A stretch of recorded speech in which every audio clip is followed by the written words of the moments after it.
Hello friends. Welcome to Luffy Fiction. How are you all? So here I am back with part 4 of What If Luffy Held the Key to the Sea's Secrets. But before we start, if you want more amazing stuff like this, then be sure to subscribe to our channel and like this video. Also, if possible, share this video with your friends. Now, without wasting any more time, let's begin the story. I've got a feeling saying goodbye to Zeph and everyone else is emotionally draining. Sanji is leaving the closest thing he's had to a home, and sailing into the unknown future. It's frightening and exciting at the same time, especially considering the company he's now keeping. Usopp is still squirrely, but Sanji finds his flexibility to be impressive, even though he doesn't say it. Zoro and he don't get along, as he predicted, but that's alright, because Sanji has Nami in all her perfection. He gets to serve this lovely being every day, cook to his heart's content, and see the world. And in the night, when he's keeping watch in the crow's nest, Luffy climbs up and asks him about the All Blue. It's more than Sanji ever expected to get out of life. Bit by bit, Sanji comes to understand his eccentric captain more and more, and how special he really is.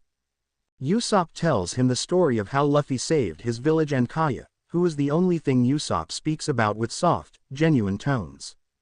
Zoro's relationship with Luffy remains a mystery, but Sanji doesn't ask in the first place. Luffy and Zoro have a strange connection as captain and first mate that Sanji can't even begin to understand. He hears from Nami, in short sentences, about how the boy with the straw hat freed her from her childhood slavery. Nami's intense love for their captain isn't as inexplicable, because who else can say they've ever done the same, at a startlingly young age at that. Sanji will still persevere and shower her with affection, but he now understands how their captain is deserving of that attention. The chef hasn't been sailing under the team captain for very long, but he soon realizes that there is no chance at understanding him, not wholly. Every day there's a new facet, random phrase, or sudden burst of strong emotion. Sometimes all three, and those are the busiest days. He thinks the most informative quirk is how Luffy runs his ship. When faced with a storm, instead of standing at the wheel and ordering his crew, Luffy hands the reins off to Nami. Luffy does the grunt work along with Sanji, Usopp, and the swordsman. When they're looking for places to fish, Luffy lets Usopp take the wheel, and even indulges the sniper in all of his self-boasting. Never has Sanji caught Luffy delivering an order, or exercising his captain status at all. He sleeps in the men's room, like the rest of them, pulls his weight as a crew member. It really impresses Sanji. Because Luffy never has to order them, instead they follow his subtle desires, echoed in his posture and tone. Sanji knows this to be true, because 2 weeks after joining the crew, he finds himself reading these invisible signs when he's deciding what to cook. All of these things explain why he isn't surprised how Luffy steers the ship. So, where would you like to go, Captain? Nami asks one afternoon, spreading out the map. There are a few different ways we can get to the Grand Line from here. You pick. Luffy crows. Nami sighs. Won't you even look? Nope. I don't want to know. Luffy grins widely. It'll be a mystery trip with lots of mystery islands. I can't wait. So plot away. Such a careless way of life. Sanji looks forward to every second with anticipation. Luffy sits in the crow's nest, enjoying the clear view of the starlit sky. The sky in the Grand Line looks different to Luffy in a way he can't explain. The stars gleam brighter here. It's by the starlight that Luffy takes out Ace's Vivre card. He watches it pull across his hand relaxingly. It's whole, wonderfully whole. And things are all going surprisingly well. He has half his crew assembled, something he's secretly worried about for some time. Because Nami could have so easily ended up far away from him. She didn't though, and she sleeps meters away, under the same sky as him, in the same ship. He'd be completely delighted, were it not for the reason behind her presence. She came looking for him. He was actually her dream. And that's 12 kinds of wrong. She's supposed to want to chart out the entire world. Her ambition is supposed to be larger than any of them. But she still hasn't claimed that ambition as her own, instead saying she just wants to make him the Pirate King. And that isn't right. She's also really nice to him. He doesn't like it, because she treats him so differently, like he's some kind of hero, and he isn't, not really. He's super flawed, and not worth being anyone's dream. But he doesn't have the right words to express his feelings, so he leaves it alone, despite how it niggles at him during the late hours of the night. The Vivre card changes directions ever so slightly. Ace. Luffy hopes Ace's time is running smoother than Luffy's. Ace has to time this perfectly. Because one wrong step and everything will be ruined. This means treating Teach like he isn't a beeping murderer, like he isn't Brutus. With a strength of will he hadn't known he possessed, Ace avoids killing Teach the first time he sees him, but that doesn't stop him from glowering and stewing in his own hatred until he feels nauseous. He doesn't do anything, despite his feelings. Only Marco and Oyaji seem to know the depth of Ace's loathing. Most people just figure that Ace dislikes the other pirate for no unusual reason other than a difference in personalities and beliefs. It's after 3 months since Ace has joined the crew that Marco invites him to a meeting with Whitebeard to corner him. Forcing his body to relax, he reluctantly tells him that there's just something he doesn't like about the man, but he can't put it into words. They accept it. Intuition is vital to any pirate's survival, and as such, Marco and Whitebeard take his thoughts under consideration. Ace often thinks about how to do it. Poisoning Teach wouldn't be impossible. A little cyanide into the disgusting pies Teach so enjoys would do the trick.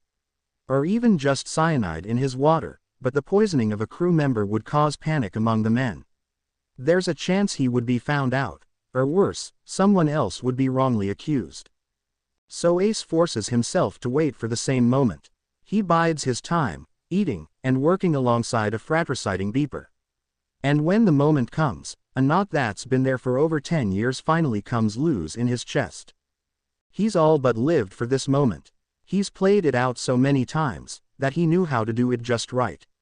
He thought he'd gained control over himself.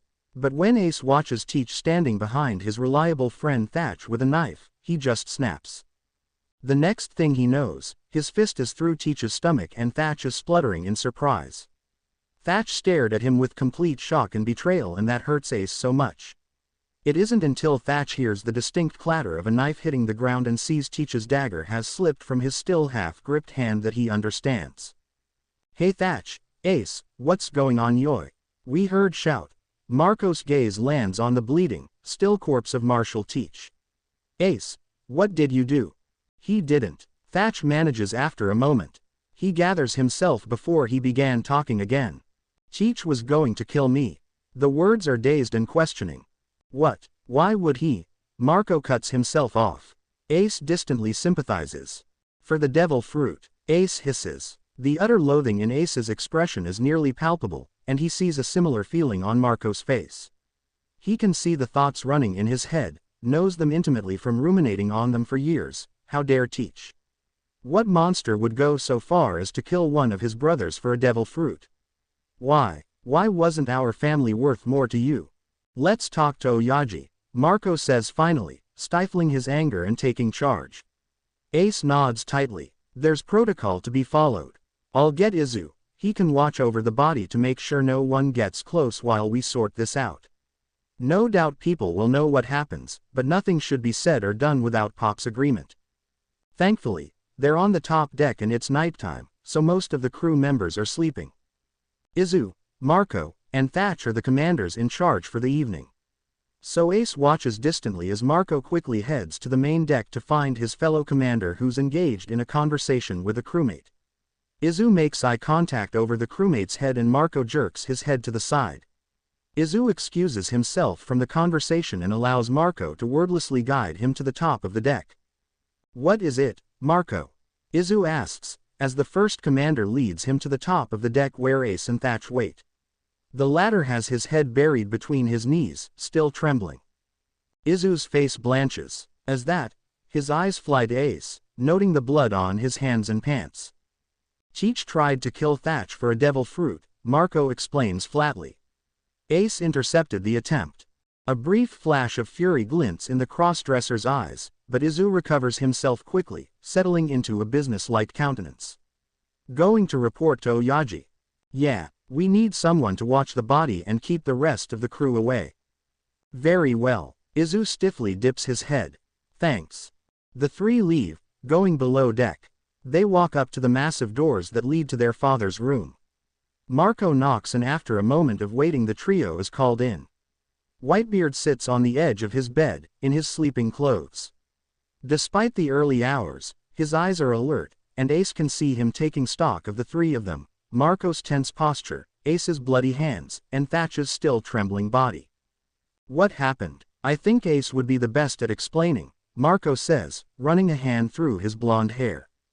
Whitebeard shifts his gaze to his second commander, noticing the unusually hard glint in his eye. Thatch had first watch shift. Ace begins, his voice uncharacteristically mechanic. I saw Teach leave the bunk. I've never liked Teach, you know this. Indeed, Whitebeard acknowledges. Though his expression is smooth, there's a hint of concern in his eyes. After a few minutes I decided to follow him. Gut feeling. Thatch lets out a slightly hysterical laugh. Good gut feeling. Whitebeard frowns. I walked in right as Teach was pulling back the dagger to stab Thatch. Ace's voice is laced with anger. We're pretty sure it was about the devil fruit. Teach has been pretty obsessed with it, Marco puts forth. Whitebeard's face shadows, and his pupils become pinpricks as sheer fury began rolling off of the captain in waves. His haki shoots up. Ace and Marco stand their ground, but the barrage of haki coupled with his shaky adrenaline is enough to make Thatch fall down. Marco is immediately there to pull him up. Where is the traitor? Whitebeard demands. On the first deck. Izu's watching him, Marco says as he supports Thatch. Bring him to me. I will show that coward the consequences of betraying family, Whitebeard speaks darkly. Too late. Thatch slowly moves away from Marco, standing on his own. Ace's reaction was a fist to the gut. Marco's voice is blank. He's already dead, Pops. I see. His eyes dart to Ace and the blood covering his body. Ace shows no remorse. I'll accept any consequences for killing him. He continues after a long pause. He should have been kept alive so he could pay for his sins by your hand. That may be, Whitebeard says. But it is too late now. No, I won't punish you for your actions. For his crime against his brother, death is the only answer I accept. The captain slowly rises to his feet. Gather all the members onto the deck. We have to make an announcement. Of course, Marco says, already heading out the door. Ace, escort Thatch to his cot, Whitebeard says. Ace goes to Thatch and grabs the cook's forearm before leading him out. Thatch is still unsteady, and Ace understands, remembers the feeling, because their family this isn't supposed to happen. I'm glad you had a gut feeling, Thatch says, voice thin. Me too. If he had failed, Ace thinks he would have destroyed himself. Because Thatch is precious to him, and Blackbeard has committed too many crimes to live. I think I'm good now, Thatch says as they reach his room. Ace nods, but doesn't move. Thatch's very aliveness soothes him more than he can say with words. Thank you, Ace, Thatch murmurs. Ace doesn't say anything, he just clasps a hand on Thatch's shoulder and squeezes. Because he's succeeded, because Thatch is alive, because Blackbeard is dead, because Luffy's friends are safe, because Luffy is safe. With a lighter soul, he goes to the restroom to wash the blood from his hands. Luffy blinks while everyone stares at him with shock. He likely sent Whippool to the East Blue with his punch. He knows the guy won't be coming back, if he lived to begin with. Luffy doesn't want to kill people, but it happens on accident. Smacking Whippool into next week is sort of a purposeful accident. He admits to using a bit of armament hockey to get the right spin on Whippool's body, but he doesn't think that should earn him all the stares he's getting from his crew and Whippool's. Let's go. Nami needs a doctor, Luffy says, prompting his crew. Vivi actually squeaks when he levels her with his eyes, which makes him pout. She shouldn't be scared of him. He jumps down from his place on the railing and promptly marches over and tickles the desert princess. She nearly collapses, she's laughing so hard, which makes Luffy smile. Leave Vivi-chan alone. We have to find a doctor. Sanji shouts. Vivi's looking irritated and grateful to him and Luffy nods. Mission accomplished. He rockets up to the top of the mast and starts lowering the sails. He has one Nakama save, and another to pick up. Their arrival on Drum Island is as unpleasant as he remembers, unfortunately. Everyone is distrusting and kind of mean. Luffy understands why, but Nami's sick. Speaking of, he needs to take care of the tense situation before either side starts attacking. Kneeling on the wooden deck of the ship, Luffy uses the politest form of speech Makino ever taught him, and he begs for the citizens to let them find Nami a doctor. His language creates a hush in the area, silencing the once electrified bay. It's Dalton who finally speaks up. He haltingly tells them that they have no doctors because of the awful tyrannical ruler, Whippool. Luffy blinks, before saying, "You mean that guy the first just beat up?" There's a pause before sounds of shock fill the small bay. Beat up is kind of an understatement, Sanji murmurs from behind his cigarette. "Are you serious?" one man demands, stepping forward. "Big guy with the jaw thingy." "Yup, he's toast. I am Vivi Nefertiti, Princess of Alabasta, and I witnessed it myself." "He isn't lying," Vivi assures. Exclamations of shock sound around them, before overwhelming joy takes its place. After that, they're welcomed like heroes. Some still doubt them, but most are willing to trust Vivi's word. It's a nice change from last time, as it means all of them are more than willing to help him get Nami to the summit, to a doctor. Chopper stares at the two humans from behind the wall. The tall blonde one is yelling at the younger dark-haired human. Chopper doesn't understand why he's so upset that the younger saved his life. Speaking of, the dark-haired human, who looks entirely unaffected, leans back and says something glib Chopper doesn't quite catch, earning him a smack over the head from the blonde. The blonde's actions do not make sense at all to Chopper. Maybe that's why he's watching them curiously. Because he is frightened and distrustful of them. They are humans after all, but the irrationality of the blonde's words in the face of the younger's actions gives him pause. Anyone should be glad someone went so far to save their lives. It's the thought that counts. Dr. Hilalik taught him that after he returned from his harrowing trek through the frosty wilderness. It's the love that matters, even if the effort inevitably kills them. That isn't even the case here.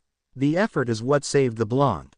The red-haired woman who's suffering from desert fever is just as lucky. It's remarkable to Chopper that anyone, human or otherwise, could climb up a 90-degree angle slope with no gloves in the thick drum blizzards carrying two people. He managed it though, and further still, he had enough energy to bow his nearly frozen head and beg Chopper and Dr. Kurha to please save his friends. Even Doctorine was silent for a moment as she processed everything the young boy had done.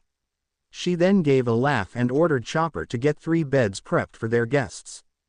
It's only been 2 days, but the men are already on their feet, both arguing and shrugging respectively.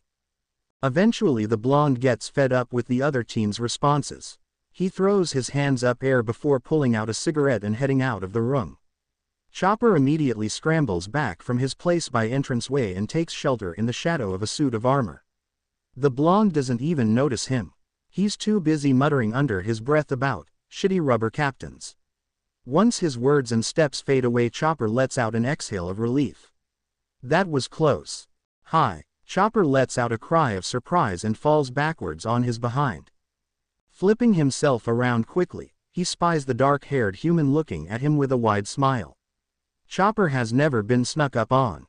His hearing is so strong, it just doesn't happen. Perhaps he was too distracted, or his hearing is going, or, it doesn't matter, the human has found him. Chopper quickly stands. In a flash, he moves to the other side of the armor and looks at the human speculatively, preparing to make a break for it if he has to. His actions only incite a chuckle. "You're really funny, funny looking," he knows, and he refuses to let it faze him. He's been called worse.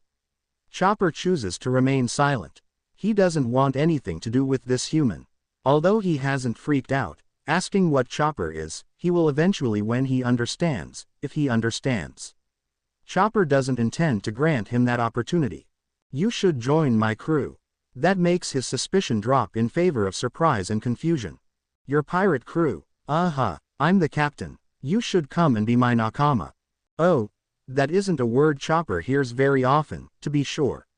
He only knows the meaning from Hilaluk's stories. Even then, the concept is hard for him to grasp. As a doctor and a scientist, he wants to know, but he's never wanted or needed them before. He's not going to start now because of some silly, illogical human. No. Chopper's response is flat. "Please, no." "Why not? Why do you want me to join?" Chopper asks back. It's supposed to be the doctor's answer, but the team doesn't seem to take it that way. His face is scrunched up tight, like he's struggling with his words. You're Chopper, and he doesn't remember when the boy heard his name. And you're a doctor. He must really be desperate to leave this island if he's asking Chopper, a stranger, and an anomaly, to be his doctor. Chopper respects himself too much to allow someone to look at him like a resource. He opens his mouth to tell him off, but his next comment steals the air from his throat. And you're a monster. Monsters are the best. It shouldn't hurt. It isn't new. No, it's all too familiar. So why is water building in his eyes? Why is it that hearing this boy say it with a smile hurts so much? He doesn't know. He doesn't know. But he's in pain, so he runs. Chopper turns and dashes up the stairs, away from the human and his cruel words.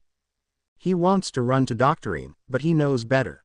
She rarely takes his crying, especially if it's for something that she's soothed and lectured him about so many times. Humans are cruel. They don't know any better. They live in ignorance and cause pain to everything around them.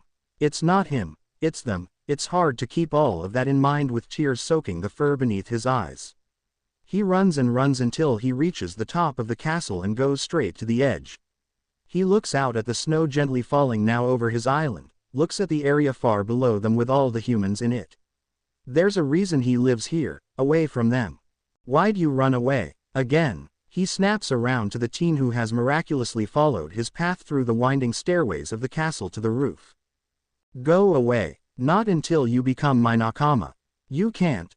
Chopper struggles because how can he explain to a human what their natural cruelty is? Is it because I called you a monster? The teen asks.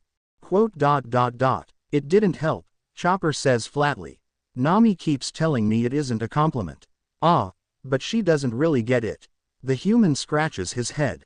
A compliment. The teen cannot be serious. It isn't her fault. Only monsters understand how good it is to be a monster. Chopper's hackles rise. How dare the human speak for him? That's not true. That's not true at all.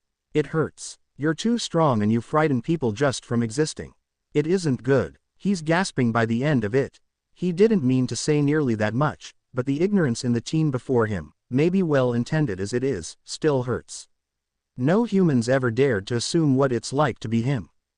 No, you're wrong. What? That's all true. Then you're not being a monster the right way. He pauses in deep thought. Chopper is nearly at a loss of words. What do you? The human snaps his fingers suddenly in realization. That's what a lonely monster does. A lonely monster. Chopper's brow furrows. A lonely monster frightens people and fears their own strength. The teen nods. A monster with nakama doesn't do that. What does he do? It's both recalcitrant and curious. A monster with nakama uses their awesome strength to protect their friends, and isn't so scared of it. They still frighten people, Chopper argues. Yeah, but a monster with nakama goes back to their ship and finds their crewmates and drinks hot cocoa or booze with them and waits with them while the pain goes away. Then, when the monster feels better, they're ready to laugh with them about it and make it all good again. They know it's stupid, and a monster with nakama will be defended by his nakama when people who don't understand how good it is to be a monster call them that.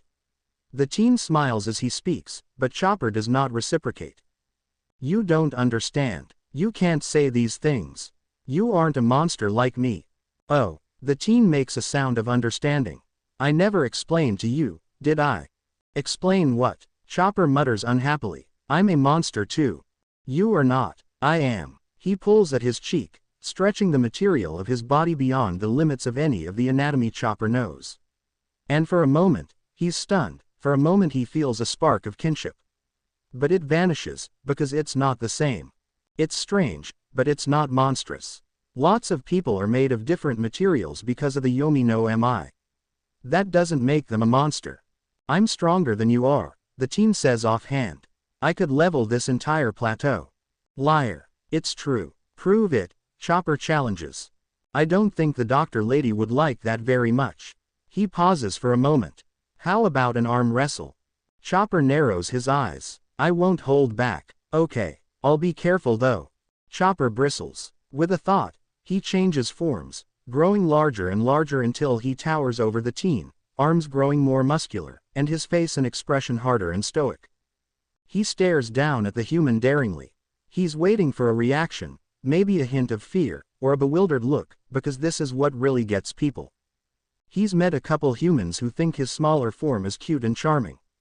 When he transforms though, they scream, they react, and they realize he isn't anywhere near normal. The teen before him, however, barely bats an eyelash. His reaction is to smile. Anyone should tense, or start, or something. It's natural, but he's looking at Chopper as though he expected it, as though it's a normal occurrence, something he witnesses with great regularity. Perhaps Chopper missed some head damage in his initial survey of the teen. It seems very, very likely. You ready? The dark-haired human sticks out his hand with a challenging his expression. Chopper hardens his resolve, and engulfs the smaller hand in his. He was serious about not holding back. If the teen is brain damaged, that is concerning, but since he's rubber, it's not like he'll get hurt from their arm wrestle. The teen's smile grows eager. Count of 3. 1, 2, 3. Chopper presses against the arm, intent on ending this as quickly as possible, but the teen's hand doesn't budge an inch, it doesn't move a millimeter. Chopper is understandably startled by this, but not as much as he is by the complete lack of strain on the human's face. His arm is flexed, but not trembling under the pounds of pressure Chopper is pushing on him. He lets Chopper struggle for a moment, before slowly and meaningfully moving their hands to his left. Chopper strains and pushes against the movement, but can't stop him, can't halt their progress in the slightest. When they reach a 90-degree angle, Chopper admits defeat and relinquishes his grip. "Is that a part of your devil fruit?" he asks, out of breath from the surprise more than anything else. "Nope, I've always been like this. I was born with it, I think. I've always had the strength of a monster." And Chopper can imagine how hard that might be growing up around other kids. He wonders if the human was rejected like he was. "I could snap my Nakama's arms with a high five." The human's expression is serious. "But I don't think about stuff like that. Because Zoro's swords move so fast I could lose a limb and Sanji could kick me into the water and I'd drown." He talks about his death and injury so calmly. "A lot of us are monsters for sure. But we're together, and we trust each other. So we use our strength to help one another and save everyone. That's what monsters with Nakama do." That scenario, that world, is too wonderful for Chopper to imagine with any real consideration. Because the teen still doesn't understand what separates them. He may have proven they're similar, but there's a key difference. That doesn't count. You can hide that, I can never hide who I am. What he is. That's true, which is why it's so much better to be with people who don't want you to hide, the teen answers. "You shouldn't speak for your crew," Chopper says eventually. "They'll be surprised. A couple will ask if you're a monster, ask what you are. You'll explain. They'll ask a few more questions, and then we'll have a party because we found another Nakama. And it'll be okay. Once they know who you are, see that you're a monster too, they'll nod and pour you some beer. Then Nami and Zoro will have a drinking game. Vivi will watch and smile. Usopp, he's my sharpshooter, tells amazing stories about his conquests on the sea. I'm sure he'll tell some. And me," the physician asks distantly. "You'll get held by Vivi, and Nami will ask you really nicely about your life and the doctor lady and how you learned to be so good at medical stuff. Usopp will tell you stories. Zoro will probably sleep after he drinks a lot. He'll keep waking up though to argue with Sanji, and Vivi will have to break it up. Later in the night, Nami will talk to you when she's pretty tipsy, give you some advice. Then she'll compliment you and thank you a few times more. And you'll wave it off and say that complimenting you won't make you happy. And I'll just be there and it'll be great." The way he talks about it is so specific, as though it's already a reality to him. Chopper wants to check him for head damage, for evidence of hallucinogens, anything to explain away the meaningful things he's said so Chopper won't have to think about them, but he can't justify it. The teen's gaze is clear and engaged. His muscle control is unaffected, and he can walk straight if his mad chase through the castle is a sign of anything.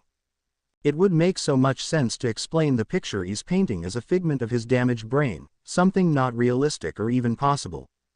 But the way he talks about it makes it seem as real as the teen in front of him and Chopper. Chopper is out of arguments. His mind is racing with hope and angst and fear and confusion. He feels like he might explode. Because the human before him has explained and seemingly solved the complicated relationships and burdens in his life with such simple terms he can't grasp their entire meaning. He needs to think. He meets the teen's eyes, silently asking for alone time. His request is either denied or unnoticed, because the human sits on the snowy roof and lays himself down. He doesn't look inclined to move. Chopper could be the one to go, but this is his special thinking spot. Maybe it's stubborn of him, but he refuses to leave so the human can stay. So he stubbornly sits down in the snow and looks out into the gray world. The teenager is really simple-minded, but what he says makes some sense. If he was the kind of monster that had fellow monsters for friends, he wouldn't fear his power. The dark-haired human has already relaxed Chopper because he doesn't think he could kill him on accident, and it would be hard even if he tried. And so, the teen has no reason to fear him. If his crew is as strong as he is, they won't be afraid either. And then Chopper won't have to be afraid for them. The captain might be exaggerating their strength, but even just having the teen as a companion would be wonderful. Besides, from what he's seen of the human, Chopper feels like a monster crew would be the only ones who could match his frantic pace. So maybe Chopper does want to come along. Maybe he wants to be a monster with nakama. That still doesn't explain why the captain wants him specifically. It seems too random and too wonderful to happen on its own. This teen can't be as good as he seems. It just isn't natural, so he questions and challenges the good thing that's come into his life. "You want me because I'm a doctor," he accuses. Yes. The teen nods and Chopper thinks his fragile faith in the world has broken. The captain isn't done speaking though. "You're a doctor, and it's part of who you are. It's an awesome part, but not the neatest. The whole you, everything is the neatest part. You're funny, and a monster, and I can already picture you in my crew. I want you because I'm going to be Pirate King and you'll be my doctor like how Nami is my navigator and Sanji is my chef. It isn't just because you're a doctor, but you are a doctor. It's you. I won't split that. You're a doctor. You're Chopper. It's all you, isn't it? I want you 'cause you're a doctor. I need you because you're Chopper." Chopper's eyes are blown wide open with shock and disbelief. "So will you become my doctor? Become my nakama?" And now Chopper sees that there is no real division between the two. Yes. His words earn him the brightest, fondest smile he's ever seen. "Great. Let's go tell the others. I can't wait for you to meet Usopp. You're going to get along so well." He takes Chopper by the hoof and starts walking to the door on the roof. The reindeer is so stunned that he doesn't resist the pulling. The teen drags him to Nami's temporary room, chattering the whole time about things Chopper can scarcely comprehend. Inside, they find the navigator, the other blonde man, and Doctorine. Chopper suddenly doesn't know what to do. How can he possibly explain this to Doctorine? The teen doesn't sense his anxiety. Instead, he pushes Chopper towards his friends. "Sanji, Nami, this is Chopper. He's our newest nakama." Nami blinks and smiles. Sanji's eyes are wide and almost disturbed. "What are you?" Chopper can't help the defensiveness in his tone. "I ate the Hito no mi. It seems the doctor will be able to test the veracity of the captain's words sooner rather than later. He can grow super big and stuff." The dark-haired teen throws his arms out. "I bet we could have awesome spars, all of us." After exhaling a cloud of smoke, the blonde shakes his head. "Only the strangest for you, huh?" The words are unkind, but all Chopper senses in his tone is warmth. He turns and addresses Chopper now. "I'm Sanji, the chef on the ship. Do you have any allergies?" he asks seriously. "No," the doctor says after a moment, startled by the suddenness of the question and his apparent acceptance. "All right then, I'll figure out your preferences a little later. You and I are going to spend a lot of time together, I expect." "Why?" Chopper asks, confused. "I'm going to trust you to tell me if anyone's deficient in vitamins or whatever else so I can fix their diet. Even if that means putting them on an all-veggie plan." He eyes his captain almost threateningly as he says it. "You wouldn't." The dark-haired human gasps. "Health matters," the blonde quips, impassive.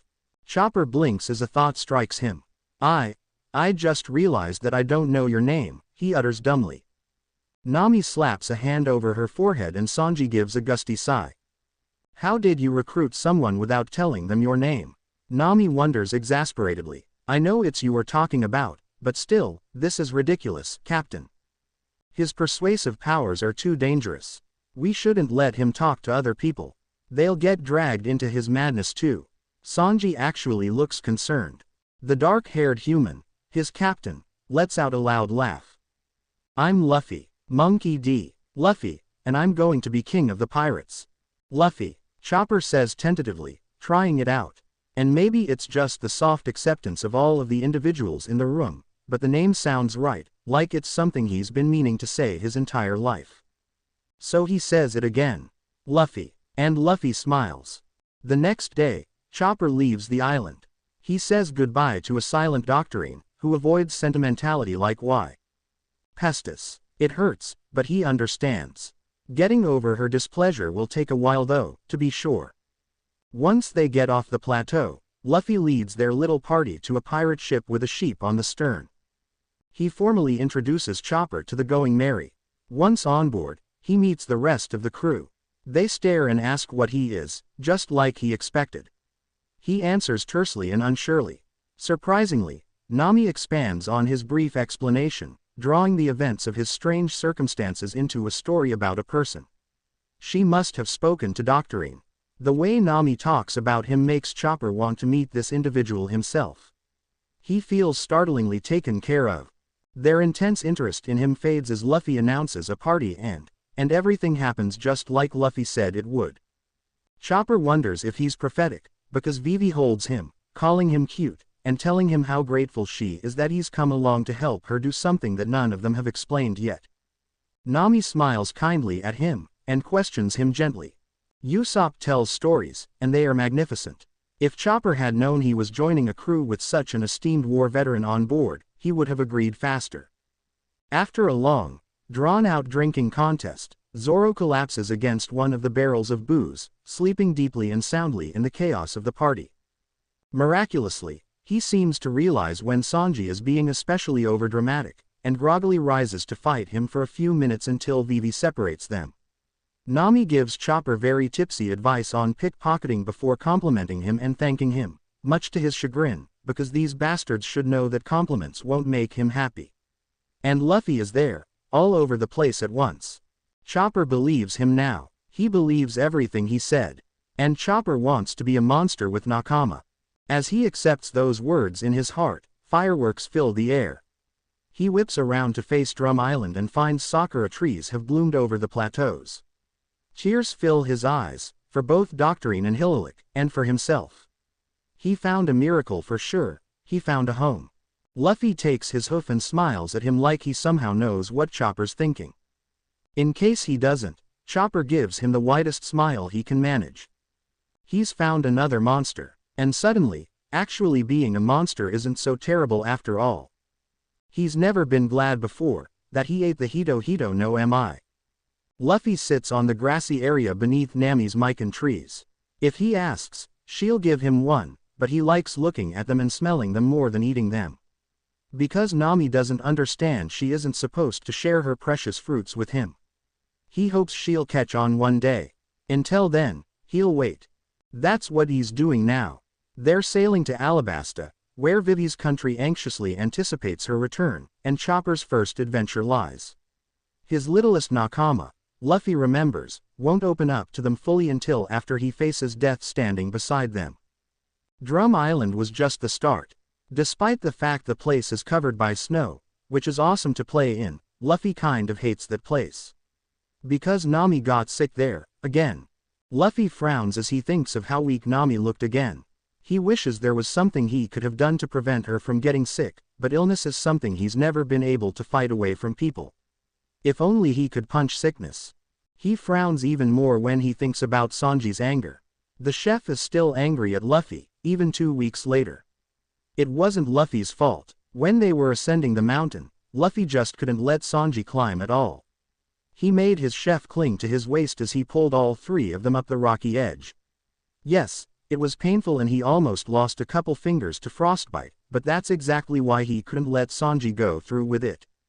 A chef's hands are his life, he'd quoted back at his chef, who'd bristled before mutinously glaring at him.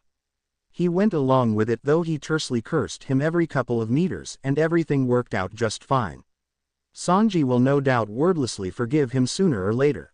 He remembers from the past that the chef made amends by cooking a special dessert for him, giving it to him only after the ladies and everyone else went to sleep. Those were the only moments he had Sanji to himself. This time is a little different. He and his chef talk more often.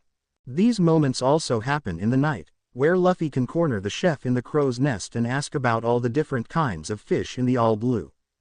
Luffy regrets not asking his Nakama about their dreams more in his first lifetime. These days it's something he relishes, because they glow when they talk about it, and he wonders if anyone has ever truly listened to them before. And if they have, how they could miss the shimmering glitter of dream in their eyes. Obviously he can't talk to Nami about it yet, but he's hoping that any day now she'll find a better dream than him. He encourages her to make maps of all the islands they visit, but she doesn't take much initiative. He reminds himself to stay optimistic, but it's hard when she's so nice to him. Luffy's still weirded out by it. To be fair though, everyone's a little different so far. Zoro is a bit more serious than he remembers, especially when it comes to battles. Luffy wonders if maybe it has to do with the effortless way Luffy's been finishing off his opponents. Perhaps he should try to ease up, but his enemies make it so hard by beeping so much. Why can't they be in the new world already? Closing parenthesis. Usopp hasn't changed much. His stories, if anything, are more awesome and dramatic than before, with at least twice the explosions. Luffy gets teased by Nami about being gullible, but he doesn't care. True or not, Usopp's stories are amazing. The only weird thing is that when he occasionally wakes up in the morning, sweating from dreams he can never remember in the sunlight, sometimes Usopp will be there, dozing on a chair by his cot. Luffy wonders if this Usopp suffers from insomnia. The desert princess stares at him more often this time around. He wonders why. He knows that initially he scared her again. Not his fault, because they met right after Luffy and his crew took down a good 4 dozen Baroque agents. After surveying the total destruction, her friend with the cool hair came clean to them. And now Vivi's here. Maybe he's confused her somehow. Nami says he does that to people pretty often without trying. Chopper is more reserved at this point in their adventure, standing behind corners at times when Zoro and Sanji start fighting or when Nami lectures all of them about being irresponsible. Luffy supposes it's to do with the fact that he didn't have that opportunity to beat up Wapol himself and bond with his Nakama over shared wounds, but Usopp and Luffy are slowly pulling the reindeer out to play with them. Luffy knows after Alabasta things will be different. Because as of now, Chopper doesn't know what Nakama means. Luffy looks forward to showing his friend. Luffy's stomach growls and he sighs. So he manipulated Sanji a little. That's no reason to cut down the meat service on the ship. Luffy pouts as he thinks of it. Sanji will come around eventually, but Luffy just wishes it would happen faster. The lack of meat hasn't dampened his mood though, because he's one Nakama closer to completing his crew. All of them have slid into place, just like before. In Alabasta he'll find Robin. He can't wait. Miss All Sunday leans against the wooden rail of the boat. She's waiting for its occupants to come back. Crocodile informed her that the princess has been traveling with pirates. Robin harbors no ill will towards Alabasta, so she figures she can lend them a hand and help them get to the Rain base. It will make things considerably more interesting as well. Robin enjoys interesting. She hears them before she sees them because they're so loud. Their arguing and laughter could be heard from a mile away. She sees a blonde man, a green-haired swordsman, a reindeer, the princess, an orange-haired woman and a dark-haired teen in a straw hat approaching the ship, teasing one another. For the sake of drama, Robin waits for a perfect opening in their conversation and smoothly puts in. Then I suppose this eternal log pose would not interest you at all. Everyone whips around, startled, except for the dark-haired teen who slowly turns and shows his face to her. Robin, he crows excitably. He stretches his arm to the banister and pulls himself up to the dark-haired woman. Robin's mind freezes, because she knows these features, the exact same scar from at least 5 years ago. Luffy-kun, she utters in surprise. No, it's just Luffy. He says, repeating the same words from years before and, by extension, effectively confirming her exclamation. Luffy, how do you know Miss All Sunday? Vivi questions, and Robin sees the rest of his crew tense at the revelation of her current identity. "This is Robin," he announces, gesturing to the dark-haired woman. "Robin, this is my crew, Zoro, Chopper, Nami, Usopp and Sanji. You probably know Vivi, huh?" He punctuates the statement with a laugh. "Get away from our captain," the orange-haired woman, Nami, demands. "Luffy, come down here." "Huh, why? Robin's not gonna hurt us," Luffy says easily. He dismisses all of their concern and instead turns to her. "So you're going by every Friday?" he asks. "All Sunday," Vivi corrects him, irritably. "Why?" Luffy questions before he smacks his fist into his open hand. "Are you in Broken Works?" All of them are silent for a moment as they tried to interpret what Luffy was trying to say. "I am a part of Baroque Works," Robin informs him, on her guard. She briefly runs through her escape options, but Luffy's unassuming expression keeps her planted. "Oh, is that nice?" he asks. "Do you like it?" Usopp, Nami, Chopper, and Vivi all facepalm from the question. "Don't ask our enemies how they are," Usopp shouts. "But she isn't our enemy." Luffy pouts as he turns to look back at his crew. "She just said she was working for Baroque Works, you know, the people who are trying to destroy Vivi's country." Nami snaps. "Yeah, but I bet she doesn't want to."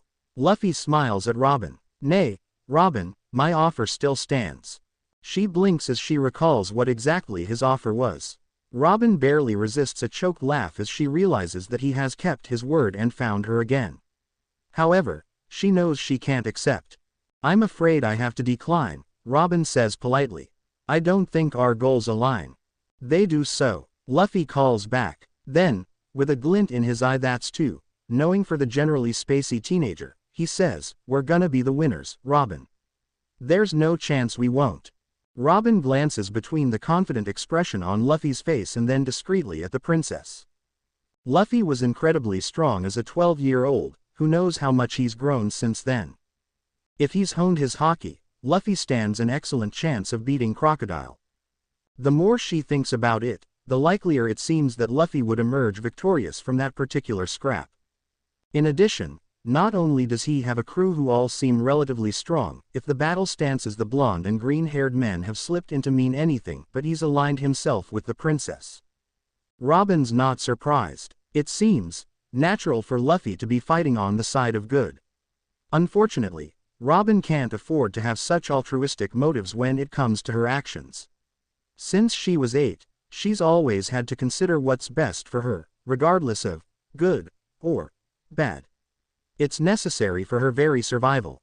So she considers the situation.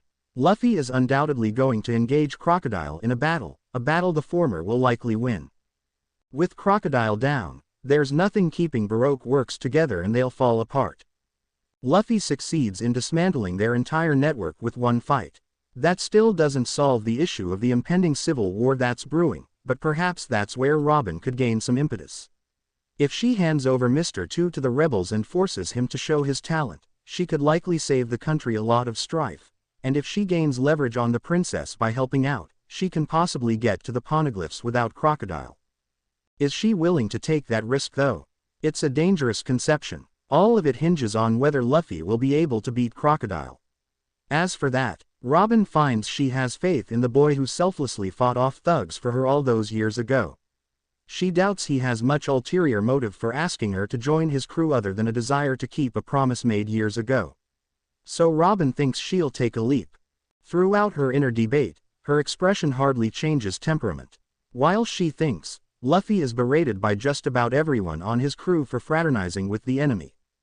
Having reached a conclusion, Robin clears her throat, cutting off an insult from Vivi. "Luffy-kun." Everyone stops and stares at her. "If your offer still remains, then I would like to accept." Luffy's smile grows massive and he jumps into the air with a little cheer. "What offer?" Nami asks with a sinking look on her face. "Oh, a long time ago I promised Robin that I'd save her a spot on my crew. I did, and she just agreed, so now we have a new nakama." He crows. After a few moments of shock there's a chorus of outrage. "You're kidding," Nami shouts with shark teeth. "Just like that. You know that she's probably just acting as a mole for Baroque works. Usopp claims. We can't trust her, Luffy. Vivi presses. Ma, it'll be fine. I know Robin. Luffy grins. She won't hurt us. Robin wonders where that extreme confidence comes from, and why he bothers trusting her so much. 5 years ago she fed him and walked with him a little, but there's no reason for him to go so far for her. Besides, Luffy continues, Robin has a dream too. She belongs here. Robin's eyes widen as she realizes that he still remembers what he told her all those years ago, and seems to take it seriously. His pure and innocent belief in people has survived his transition into adulthood. She's never met anyone quite like him. Welcome to the crew, Robin. With that final declaration, Luffy picks up the eternal pose and smashes it. She pauses as she tries to reconcile the strange series of events that have just occurred. This wasn't what she was expecting to happen when she went to scope out the enemy. Well, at least Luffy's taking some precaution by breaking the pose. It was from the enemy, Usopp not so quietly whispers. Robin hears, and also wonders about that. Right after saying he trusted her, Luffy destroyed the log pose. Luffy overhears the question though. I destroyed the log pose because it wouldn't be any fun just to head straight there. He exclaims. Usopp and Nami facepalm. Never mind, Usopp murmurs. I give up. Nami nods along miserably and Robin fails to stifle the small smile that rises to her face. She has a feeling that her life is about to get a lot more interesting.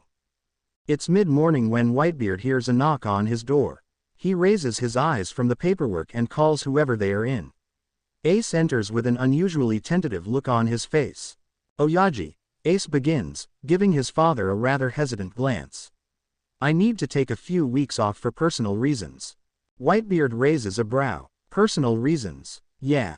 Whitebeard laughs. Pirates don't take time off. That isn't the way this works, as I'm sure you know.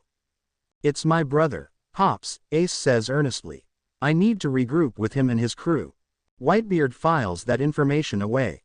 His surrogate son not only has a relative, but one who's a pirate as well, a captain from the sound of it. I was unaware you had a blood brother. It seems unlikely with what he knows about Roger. Not brothers by parentage, but some things run thicker than blood, Ace says a little distantly. But you know that. Indeed, Whitebeard agrees. And this brother of yours, he means a great deal to you. Our bond is my most precious treasure. Ace says the words with a strangely soft smile. Whitebeard finds himself glancing at his son in mild surprise. Ace never speaks flippantly. Whoever this boy is, he holds a lot of weight in his surrogate son's world. Whitebeard considers his son's request. To say it's unusual for Ace to ask for something is a massive understatement. Ace is a prime example of being self-sufficient. It's part of why Whitebeard made him a commander so soon after the younger man joined his crew. Ace has experience beyond his years for sailing as well as managing a crew. His physical strength is nothing to dismiss either.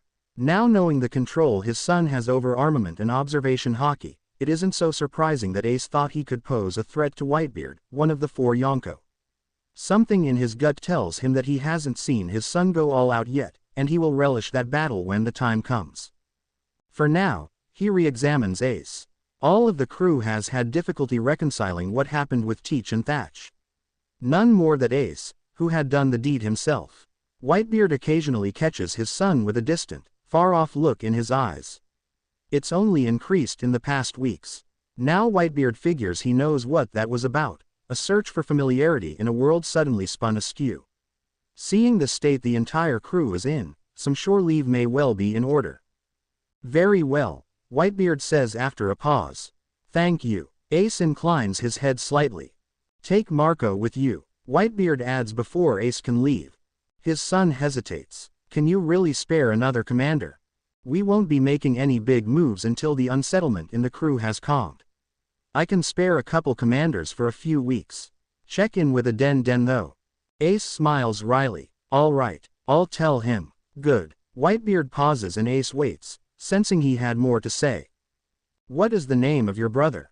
The smile that spreads over his son's face seems habitual, a natural reaction to thinking of his brother. Monkey D. Luffy. Shanks upstart. Ace chuckles a little. One and the same. Monkey DEH. Ace's face turns unexpectedly stoic, confirming Whitebeard's suspicions.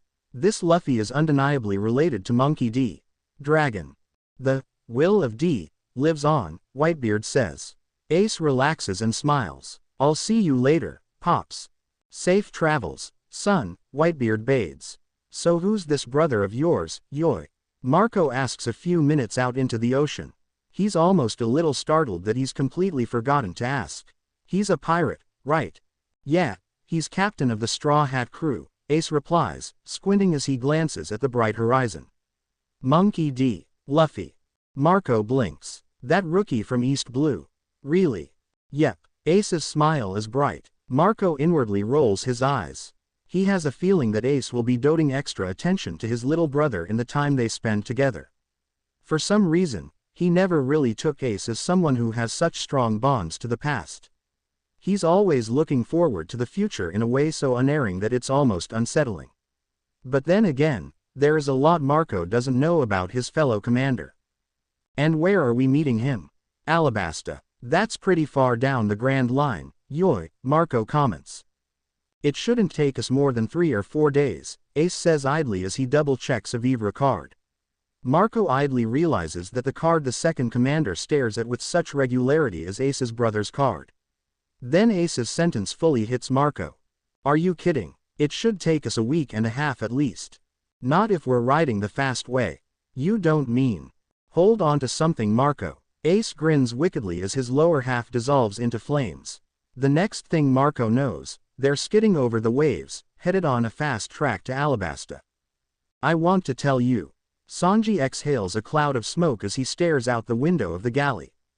Nami and Vivi are talking with one another beneath Nami's mikan trees. Chopper, Usopp, and Luffy are predictably running around and playing like idiots. Zoro is sitting against the mast, seeming to be napping lightly. But having spent a couple months with the swordsman, Sanji can tell when he's faking sleep. Which he is. The reason why is sitting a few yards away, lounging on a lawn chair and reading a book. Robin's eyes are dutifully glued to the page, putting on a harmless air, but Sanji sees the slightly too tight grip she has on her book, and he knows she's fully aware of her precarious position on their crew. Sanji sighs as he puts out his cigarette and picks up his silver serving tray. He's torn between sympathy at how distanced Robin is from them all, and distrust. Seeing as the first mate has the latter covered, Sanji feels comfortable just focusing on the former, so with great flair he swings the door open and dances towards the ladies. He twirls up to Vivi and Nami first and gives them each a chocolate parfait, and they grant him dual smiles so gorgeous that he just wants to immortalize them in stone. He's no sculptor though, so he departs with a dreamy look, before walking over towards Robin. A lovely parfait for an even lovelier woman, he says, extending the small plate that holds the glass and spoon towards her. He isn't lying either. Robin is beautiful, and so incredibly womanly. She blinks in surprise. He's happy to have caught her off guard. Robin graciously accepts his offering after placing her book on a nearby table. Thank you, she says smiling. Sanji bites back his flowing compliments, and instead restrains himself to only returning the smile. He wants to ease her into their atmosphere, and she could do with small chat more than compliments. I forgot to ask, but do you actually like sweets? Because if not, I have plenty of other things I can make you. This is fine, thank you. Another gorgeous smile. His brain is going to fry at this rate if he keeps bottling up all these compliments that fly through his mind. It's a hot day today, she comments mildly. Alabasta is going to be even worse, I wager. He pulls out a cigarette to soothe his mind. He shouldn't be chain smoking like this, but if he wants to keep calm, it's his only option. Oi, Sanji, Luffy whines from behind him. Make me something too. The sweets are for the ladies. Sanji snaps back. He's lost track of how often they've had this conversation. Despite that, there is a fourth parfait in the galley, because without fail, Nami will always say, "You can have some of mine, Luffy-kun." Sanji blinks, because it isn't Nami who says it, but Robin instead. The dark-haired woman is smiling genially at their captain, and holding a spoonful of pudding out as an offering. Luffy immediately slingshots towards the archaeologist, landing in a crouch beside her. With no decorum, He puts his mouth over the spoon, greedily eating Sanji's gift to Robin. "You shitty rubber captain," Sanji gripes, but no one's paying attention to him. Nami and Vivi are speaking quickly in hushed tones, but Sanji can practically feel the heat Nami directs at their newest crew member. Chopper tugs at Sanji's pant leg, asking for some sweets too, which Usopp echoes. And the shitty swordsman is poorly containing a laugh. All the while, Robin and Luffy are just talking. "Don't call me Luffy-kun," their captain protests. "I'm just Luffy." "Of course, Luffy-kun," she says contrarily, but when she sticks out another spoonful of parfait, Luffy doesn't protest anymore. Sanji huffs. He hates how much attention the women give the rubber team.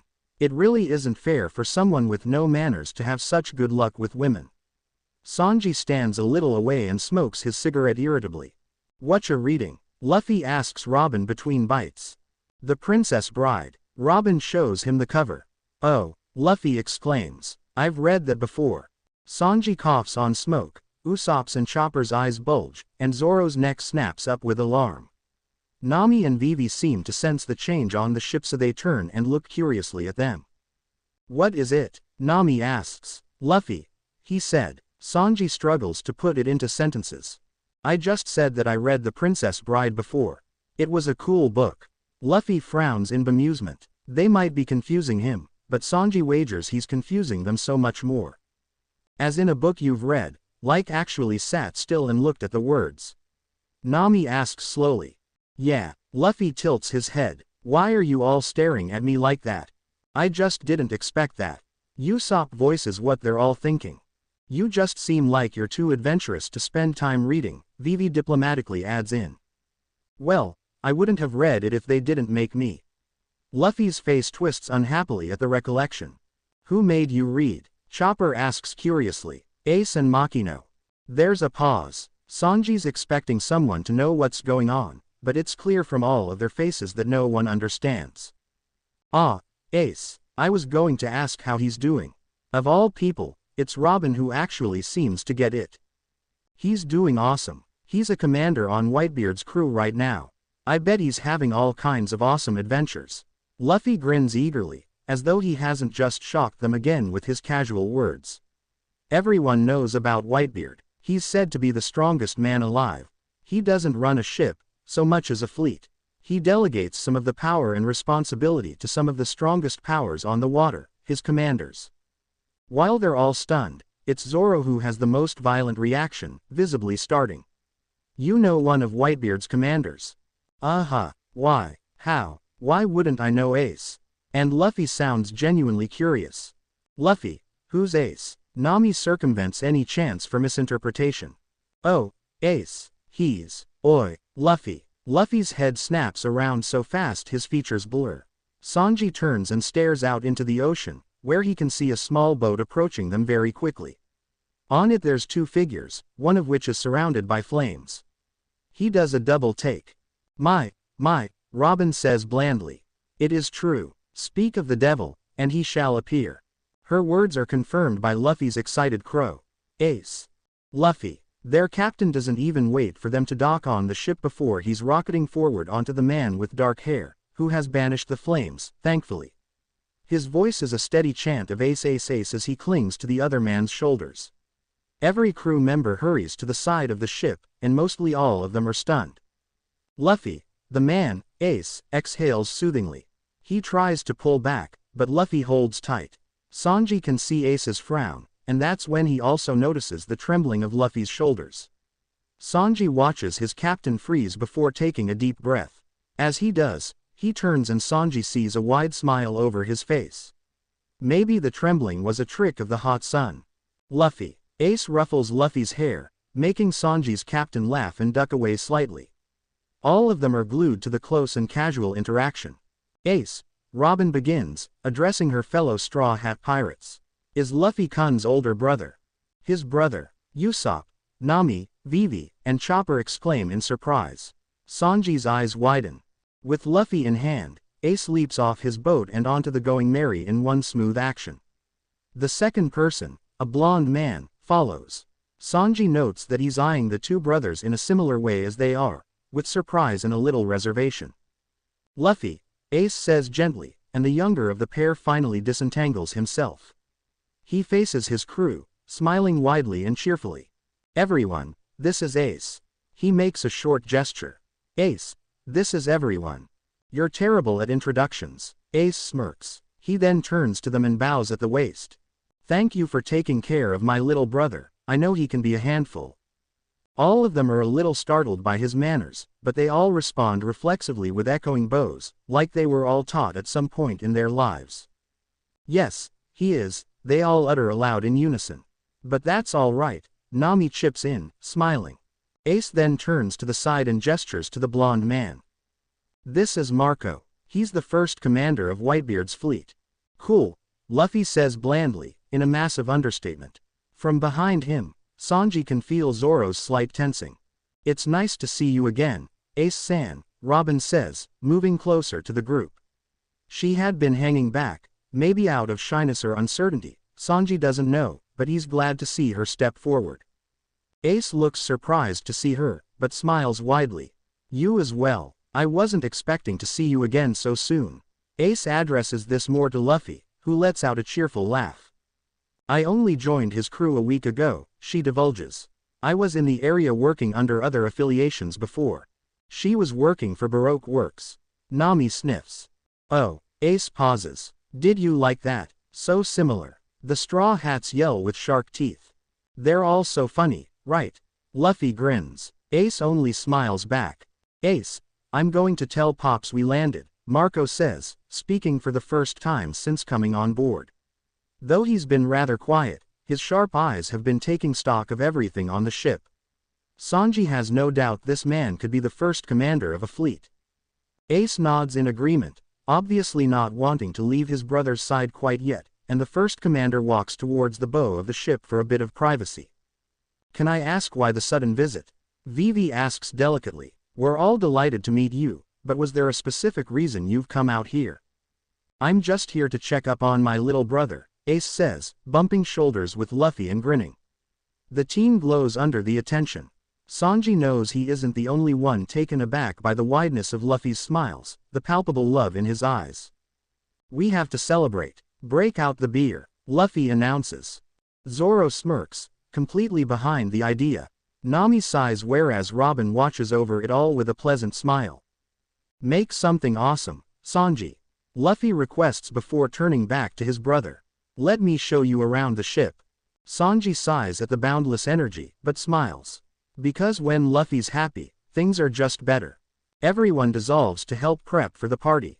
Sanji knows his role and head starts for the galley, but Zoro stops him with a few quiet words. 2 Whitebeard commanders on the ship, Zoro utters. This can't end well. They both seem pretty reasonable, Sanji comments. And polite, especially Ace. It's strange, right? The sea is a mysterious place. Zoro grins, before seeming to realize what he's doing and turning away. Don't you have food to make? Zoro asks gruffly before leaving. Sanji rolls up his sleeves.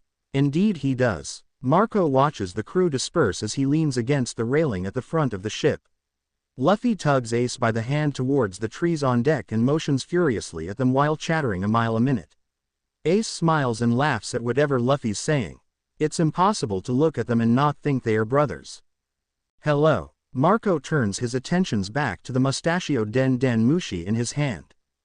Pops, son, Whitebeard greets. How is the trip going so far? I just met his brother. There's a pause. You're in Alabasta already. Ace took the fast way to Alabasta. Whitebeard lets out a heart chuckle at that. I see. And how is the younger brother? I don't really know yet, but I think Ace has a complex.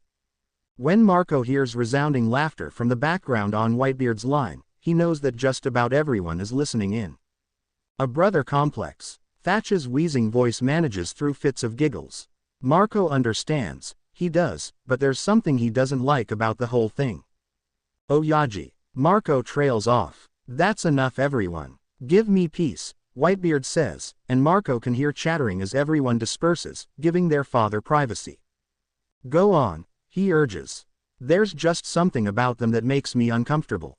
As he speaks, his eyes are drawn to Luffy and Ace who have moved to the crow's nest, hands still linked.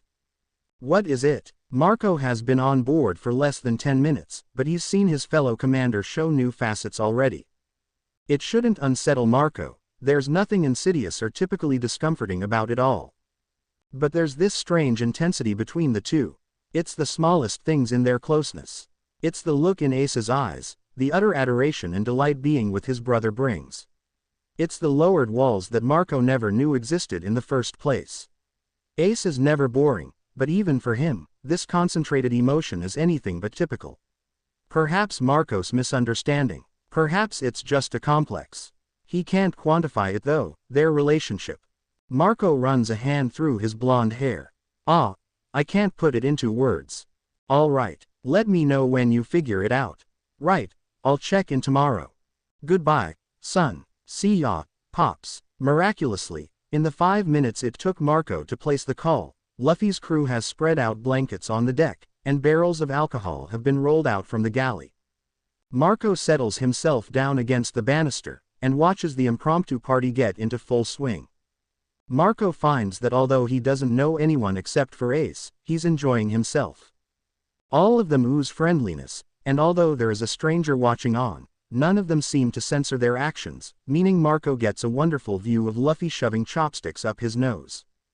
The navigator and swordsman get into a drinking game that both are losing, while the small reindeer watches the long-nosed teen tell a grandiose story with wide eyes. Vivi spends her time watching Luffy, and mediating between the tense arguments that suddenly appear without warning between the chef and the swordsman when the former dips out of the galley for a moment. Set a little away from the others is Robin, who leans against the railing and watches them. Marco can tell she's new to the crew, and maybe slightly unwelcome by some members' standards. Not that Luffy seems to sense this. He happily grabs her, draws her close, and swings her around the ship once or twice in a jaunty dance, making the cook react viciously with some well-placed kicks that are swiftly dodged. Through all of this, Ace sits, watches, and laughs. Neither brother strays very far from one another. Marco notices that Luffy's eyes seek out Ace constantly. They're clearly very close, so it's weird to Marco that he's heard so little, nothing actually, about Ace's family until now. Luffy disappears from the merriment for a moment, and Marco sees Ace look after where his brother went curiously. Luffy comes out of the kitchen. Sanji looks ruffled at this, and his mouth opens to no doubt tell his captain off, but the unexpected item in the captain's hand stops him. Sake, Ace asks as his brother settles across from him. Luffy grins. I thought we could share a cup. Ace's expression goes from surprise to gentle happiness. Marco's brow furrows. Sounds good to me. Luffy pulls out 3 red cups and Ace's smile grows a little sad. His friend's reactions concern him, but Marco stays silent. Oi, Luffy, at least bring enough cups for everyone, Sanji says, looking resigned to the fact that his captain has made it into his alcohol stash. No way, this is just for me and Ace. You can get your own. Sanji's face goes red. How dare you show such bad manners in front of these 3 lovely ladies? Luffy ignores him and begins pouring the sake into the 3 cups. You may want to count more carefully next time, Luffy-kun, Robin smiles. Once more, Luffy says nothing. Instead he holds his saucer in the air. Brothers. Ace clinks their cups together before he touches his saucer to the 3rd, untouched drink. Luffy copies before. In unison, they knock back the clear liquid. All of the members of the crew are watching the strange behavior. Marco's eyes narrow at it. Ace is a deliberate man. He wonders. Ace gives his brother a grin, which the other echoes perfectly. This is so much better than the stuff you stole from Dayton, Luffy comments as he refills their cups. Ace snorts. She has cheap taste. Dayton, Nami asks, making the elder turn towards the rest of the crew. Our foster mother. Ish, Ace amends after a long pause. I didn't know you had a foster parent, Nami notes, looking at Luffy with surprise. She was a mountain bandit. Gramps sent us to her so that we would become strong Marines, Luffy says. And to learn social skills, apparently, Ace mutters. There's silence as everyone tries to process this. Clearly it didn't work, yoi. Marco smirks. Not at all, Ace grins. But he was a man among men, Luffy says, making Ace laugh. I thought Dayton was a she. Vivi's brows knit together. She was. At least I think so. Ace hesitates. He probably was, Luffy adds. Where's the variable? Usopp asks. You'd have to meet her to understand, Ace answers, still smiling. So she taught you to be pirates? Chopper asks with wide eyes. Luffy and Ace exchange looks before bursting out into laughter. Seeing Chopper's hurt expression, Ace is quick to go on. She couldn't care less about our desire to be pirates. Dayton was more interested in getting us to do laundry. For some reason, I can't picture Luffy doing laundry. Zoro smirks. Rightfully so. He was terrible at it. You were worse. I never dyed any of the clothes pink. I never started a fire. That was one time. Ace grins. And what makes you think that wasn't on purpose? Luffy's eyes widen in realization before he starts laughing cheerfully. Marco notes the delight in Ace's eyes as their chatter devolves and he teases and argues pettily with his brother. So, Marco, was it? Zoro begins as everyone returns to their own business. How long have you been one of Whitebeard's commanders? The swordsman and navigator have plowed through at least 2 bottles of hard liquor between them, but the first mate's eyes are still clear and sharp. Considering how well Luffy and Ace get on, he's a little surprised at the distrust Zoro sends his way, but then again, Whitebeard is the most threatening name on the sea. Besides, he knows well that it is the job of the first mate to always be overcautious, instead of under. Over 2 decades or so now, he answers vaguely. How long have you been on Luffy's crew? You all are just starting out, right? Yeah, it's been less than half a year. That isn't very long, but you've all managed to make a big racket. Not an overstatement either. The fact that news reached Marco in the Grand Line about the new up-and-comer from the East Blue says a lot. A one-off 50 million bounty was nothing to turn his nose up about. Ace's was a solid 80 million berry. When Marco commented on it once offhand, Ace had shrugged sheepishly and said, I tried to keep it down. The brothers evidently have strength in common, not just appearances. But it wasn't just the bounty that had brought Luffy to his attention. When Shanks and Pops met not long ago over gigantic sake cups to talk about the world news, he got to hear all about Anchor. The excitement from the red-haired pirate was palpable. Looking back, it's strange that Ace never once mentioned his brother during that conversation, although Marco does remember his friend and Akagami having a long chat about something in private. Now he supposes they were likely discussing Luffy. Marco wonders why Ace thought to keep it to himself for so long. Maybe it's just because he's around Luffy, but Marco has learned more about Ace's life in the past few hours than he has in the past few years. That's Luffy for you, Zoro says, and he's grinning now. There's no helping it.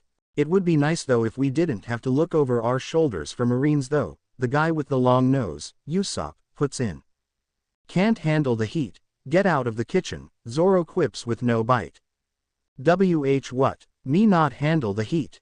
I'm the great Usopp Sama. I once slayed an entire army of zombies with a rubber band and a toothpick.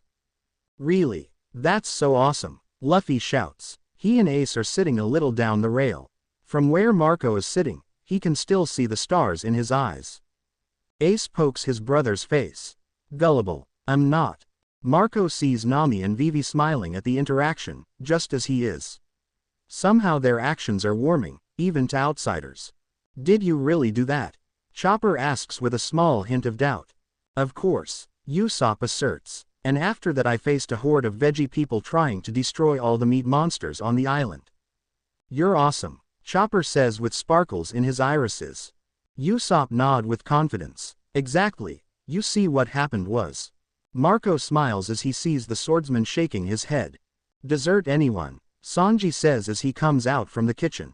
Luffy scrambles up and through the door before the first commander can blink. Marco never saw the cook leave, but stepping into the kitchen, he knows now what the other had been up to. Sanji has been making a veritable plethora of dessert items. On the table, there's strawberry shortcake, cheesecake, parfait, and several other dishes Marco admits to never seeing before. Strawberry parfait, strawberry millefeuille, charlotte à la fraise, strawberry cheesecake, strawberry brulee, strawberry clafoutis, chocolate-dipped strawberries, croustade, and financier cake with strawberries on the side. Enjoy. He gives a slight bow, mostly directed towards the women. This is awesome. Luffy crows. Did you run out of other fruit? That's a lot of strawberries, Zoro says. Vivi answers. Alabasta is well known for its berries. Strawberries specifically. Hopefully no desert strawberries are in the mix, Zoro grunts. Are you accusing my cooking of being poisonous? Ungrateful bastard, Sanji growls. What was that, you stupid cook? Zoro's hands drift towards his swords. I said. Sanji is cut off by a wandering hand reaching for the cheesecake. He bats it off. Shitty captain. Women go first. Sanji attempts to kick his captain away, but Luffy is too quick. He backs off though and pouts. So mean. Sanji glares warningly at Luffy as he dishes out servings of everything for the women with great flourishing movements. Marcos a little surprised and amused. Luffy's the captain, so if he wanted he could just order Sanji to let him have the dessert now. Beyond that, it's a little odd for the cook to be treating his captain that way. Looking over at Ace, he sees his friend's expression as perfectly mild, unbothered by the treatment. Marco shrugs inwardly. Who is he to judge their method of operation? He knows plenty of crews with more screwed-up dynamics who are all fine sailors. And besides, from what he knows of Ace and Luffy, expecting either of them to be normal is a massive lapse in logic. He quickly learns the reason behind Sanji's actions, because as soon as Sanji's done serving the ladies and they take a seat at the further down the long table, Luffy leaps and practically attacks the table with a fervor he's only seen from one other person. Said person calmly walks forward and sits beside his brother before slowly sampling from the array of dishes. He has to slap a rubbery hand away every now and then, but other than that, Ace is eating like a normal person. It's truthfully rather disconcerting. Here, Marco turns his attention away from the brothers and sees Sanji standing in front of him with a large plate covered with desserts. I worried you might not get any, Sanji explains. Thanks. It's actually very considerate of the cook. Marco chooses to move to the counter so he can eat and watch everyone. Sanji comes along as well. The cook's company is appreciated. He's still a little uncertain about talking to some of Luffy's crew members, and Sanji seems like a pretty reasonable man, for the most part. Sanji pulls out a cigarette and starts digging for his lighter. Luffy kind of behaves like a wild animal at times. Sorry about that, I've never been able to kick manners into that kid. Marco snorts. That's usually Ace. Sanji blinks in surprise. Really? But he's so well-mannered. Ace is very polite, Marco says. His friend's formal speech is immaculate, and appropriately bizarre for such an odd man. His table manners could use some fixing. I'm guessing maybe he's on his best behavior because he wants you all to like him, or he's messing with Luffy. Sanji chuckles at his words. So maybe they do have a bit more in common than appearance. I was thinking the same thing earlier. Before Sanji can flip open his lighter, the end of his cigarette ignites. They both look up and see Ace, pointing at Sanji's smoldering cigarette with one hand. The others turn at the gesture. Sanji's visibly surprised, but nods in thanks. Is that a devil's fruit power? Nami asks curiously from down the table. Yes. I ate the Mera Mera no mi. He raises a hand and it quickly dissolves into flames. So I guess the name fits, Zoro says sardonically.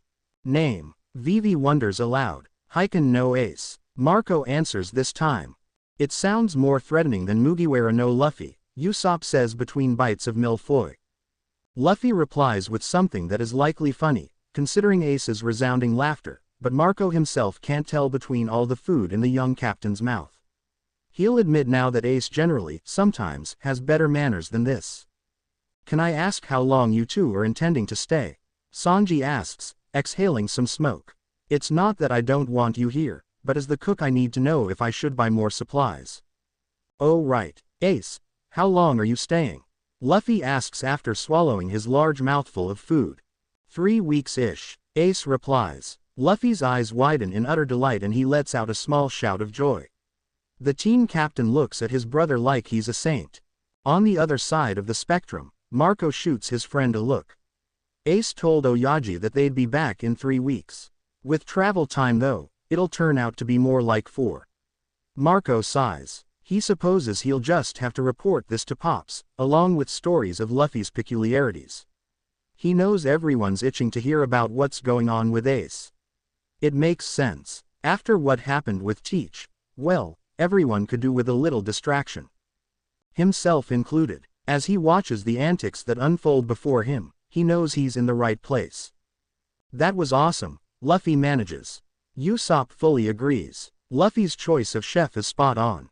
It was strange at the time to Usopp, because Luffy entered the Baratie, walked into the kitchen, and knew immediately which cook he wanted.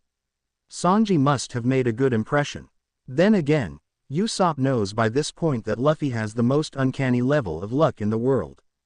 I dunno about you, but I'm about ready to sleep, Usopp says. Me too. Ace sighs and places a hand on his abs. Zoro pauses. We don't have that many spare cots.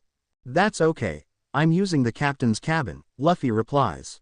Usopp and the rest of the Straw Hats exchange surprised looks, because Luffy has absolutely refused to use the cabin the past, viciously even.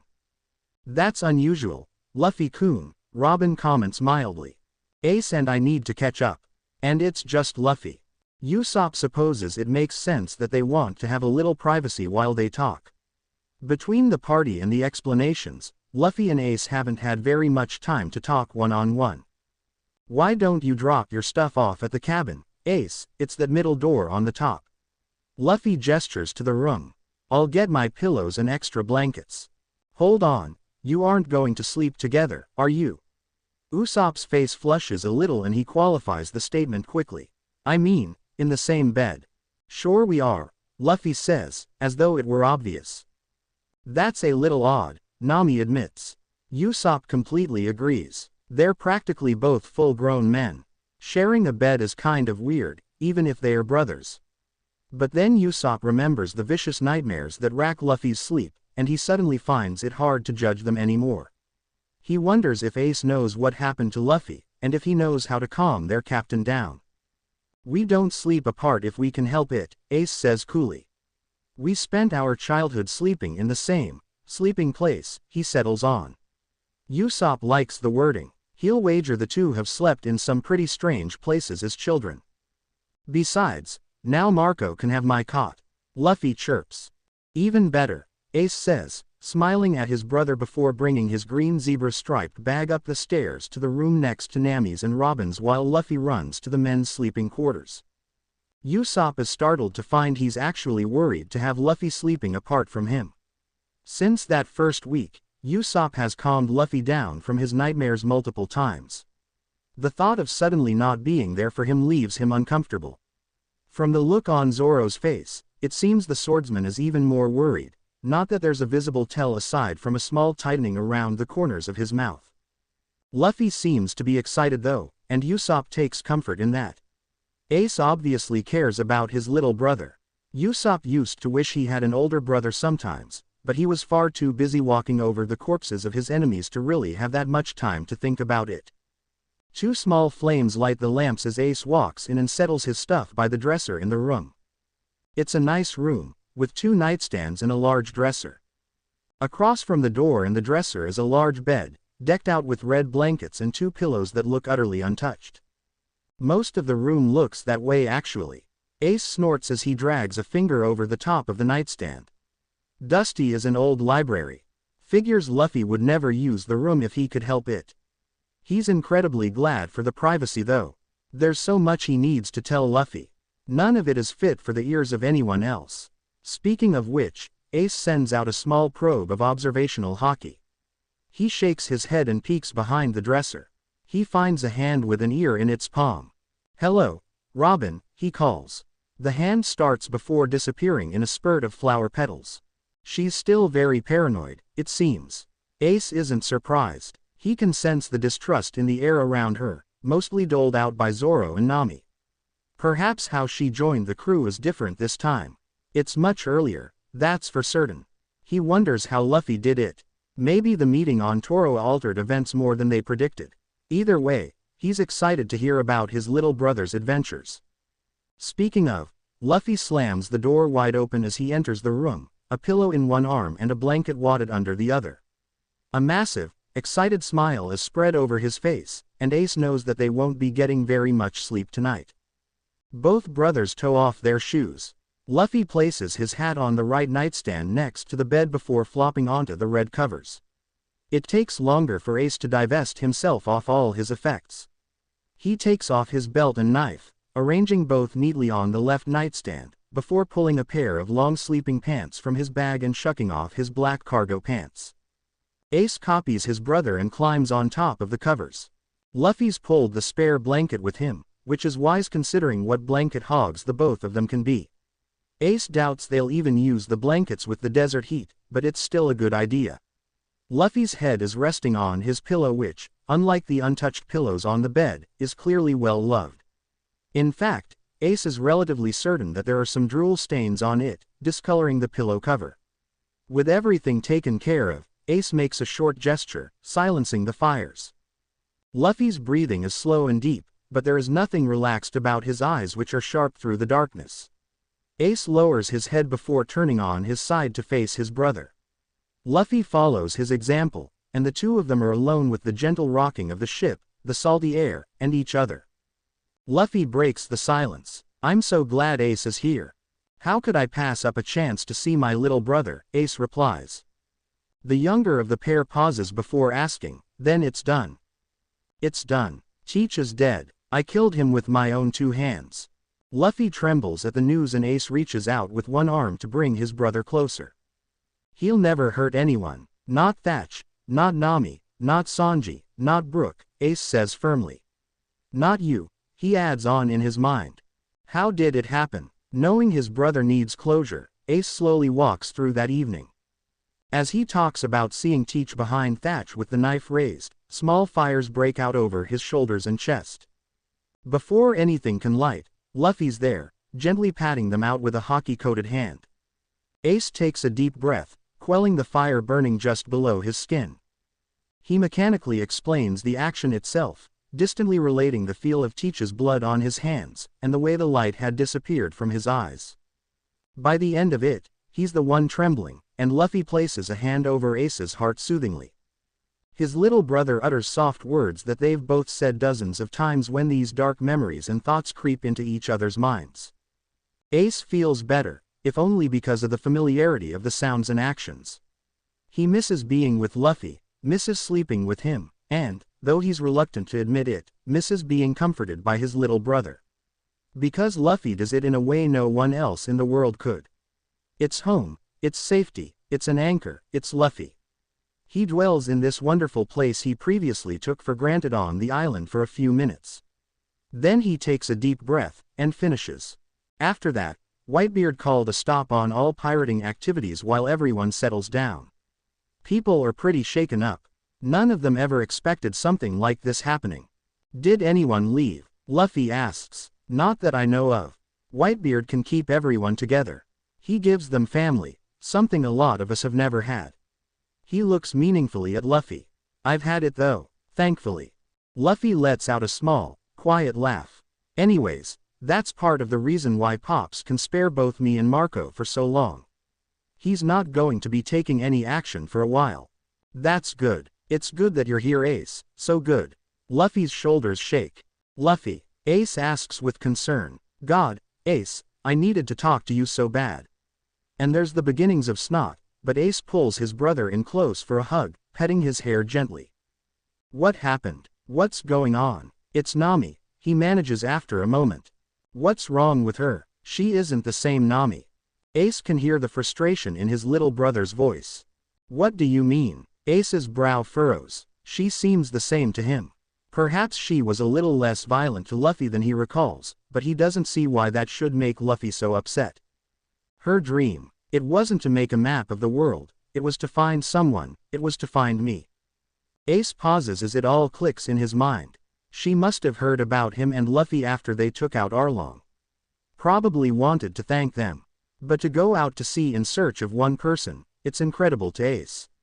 Whether she has the same dream or not, she definitely has the same determination. "Well, she found you," Ace points out. "Now her dream is to help me become Pirate King," Luffy mumbles against Ace. "It isn't right. She should want to chart out the world. She should want millions of berry. But she doesn't. She says that now that she's found me, she doesn't need money anymore."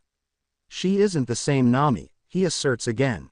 Ace's eyes harden. But it's better than the alternative of a childhood full of slavery. Ace grabs his brother firmly. You knew what you were getting into when you changed things, Luffy. I know, Luffy says wearily. And I get that it's amazing how she got to be my navigator again, but I miss her. She doesn't hit me anymore or anything. Brooke told me once that that's how she shows her love. Ace chuckles. I don't know if that's quite it, Luffy. I just don't know what to do with her. I need to help her find a new dream. Luffy, I don't think that'll fix anything, Ace says softly. She's her own woman. You can't try and make her be someone else. Besides, surely something good has come of this. Luffy nods slowly. She does smile more, and she dances with me sometimes. Think about those things, Ace encourages. You're right, Luffy says, putting a slight smile on his face. And Ace knows that Luffy isn't over it yet, but hopefully he'll see the truth of the matter sooner rather than later. I noticed you picked up Robin early, Ace begins, changing the subject. Luffy lights right up. Yeah, she was working in Broken Works. She was doing that the first time. It's how we met, remember? This time when we met, I asked her right away to join my crew, and she agreed. It's going to be so much easier to save Vivi's country now that we have Robin too. Ace doesn't doubt it. I'm glad you found her. I'm glad you found all of them. Ace smiles, and he feels Luffy returning the gesture against his chest. Yeah, I did it, didn't I? They're with me. Now all I need to do is find Brooke and Frankie and we'll all be together again. His words are firm, a promise. I'll never let anything bad happen to them ever again. I know, Ace says, rubbing his brother's back. He breathes in and out deeply, feeling relieved from the pressure keeping so many secrets brings. Night, Ace. Good night, Lou. Revolution 1 and 9. Marco stifles a yawn as he exits the men's cabin. Perhaps it's because he's away from his family, but Marco hasn't slept very well. Then again, it may have something to do with the fact that Usopp tosses and turns relentlessly, and Sanji and Zoro sleep argue. Either way, he'll be glad to be back amongst his family once more. Though that won't be anytime soon. It's only been 6 days since he and Ace met up with Luffy and his crew. A little more than 2 weeks left, damn. He better check in with Pops before the rest of the crew wakes up. Yesterday, Luffy decided to interrupt his call to Pops to ask if the old man poops, of all things. His question was met with utter silence until Thatch started laughing, igniting a chorus that echoed from the Moby Beep across the den. Ace had growled and proceeded to angrily chase his brother around the ship all while lecturing him. Luffy's crew sighed, all smiling, though as Nami apologized on behalf of her captain for his forward question. The absurdity of the whole interaction was finally punctuated when Pops called Luffy back, called him a gutsy brat, and said very plainly that yes, he does poop. As entertaining as the whole thing was, Marco doesn't much want to risk Luffy asking another one of his questions. Walking to the side of the ship, Marco flips open the wristwatch Den Mushi. It's a little early, but he knows Pops will already be up, doing stretches or paperwork. Hello, Whitebeard's voice asks from the small mustachioed snail. Hey, Pops, Marco, my son, how are things? And how to answer that question. Chronologically or based on the level of strangeness. He could maybe start with how Luffy and his crew fished out an Okama from the sea the other day, who Luffy quickly dubbed Bon-chan, or how said Okama has the powers to adopt the face of anyone he touches. He could even mention that the Okama is a high-level member of Baroque works and using his powers to create impetus behind the civil war brewing in Alabasta. All of it seems so ridiculous, even now despite how Robin, who hid for the entire encounter with Bon-chan, confirmed all of Vivi's worst suspicions. It's like the plot for some of the cheap adventure books Marcos always tried to steer clear of. Strange as ever, Marco finally answers. Oh, Whitebeard asks. Interesting enough that I should enter the galley.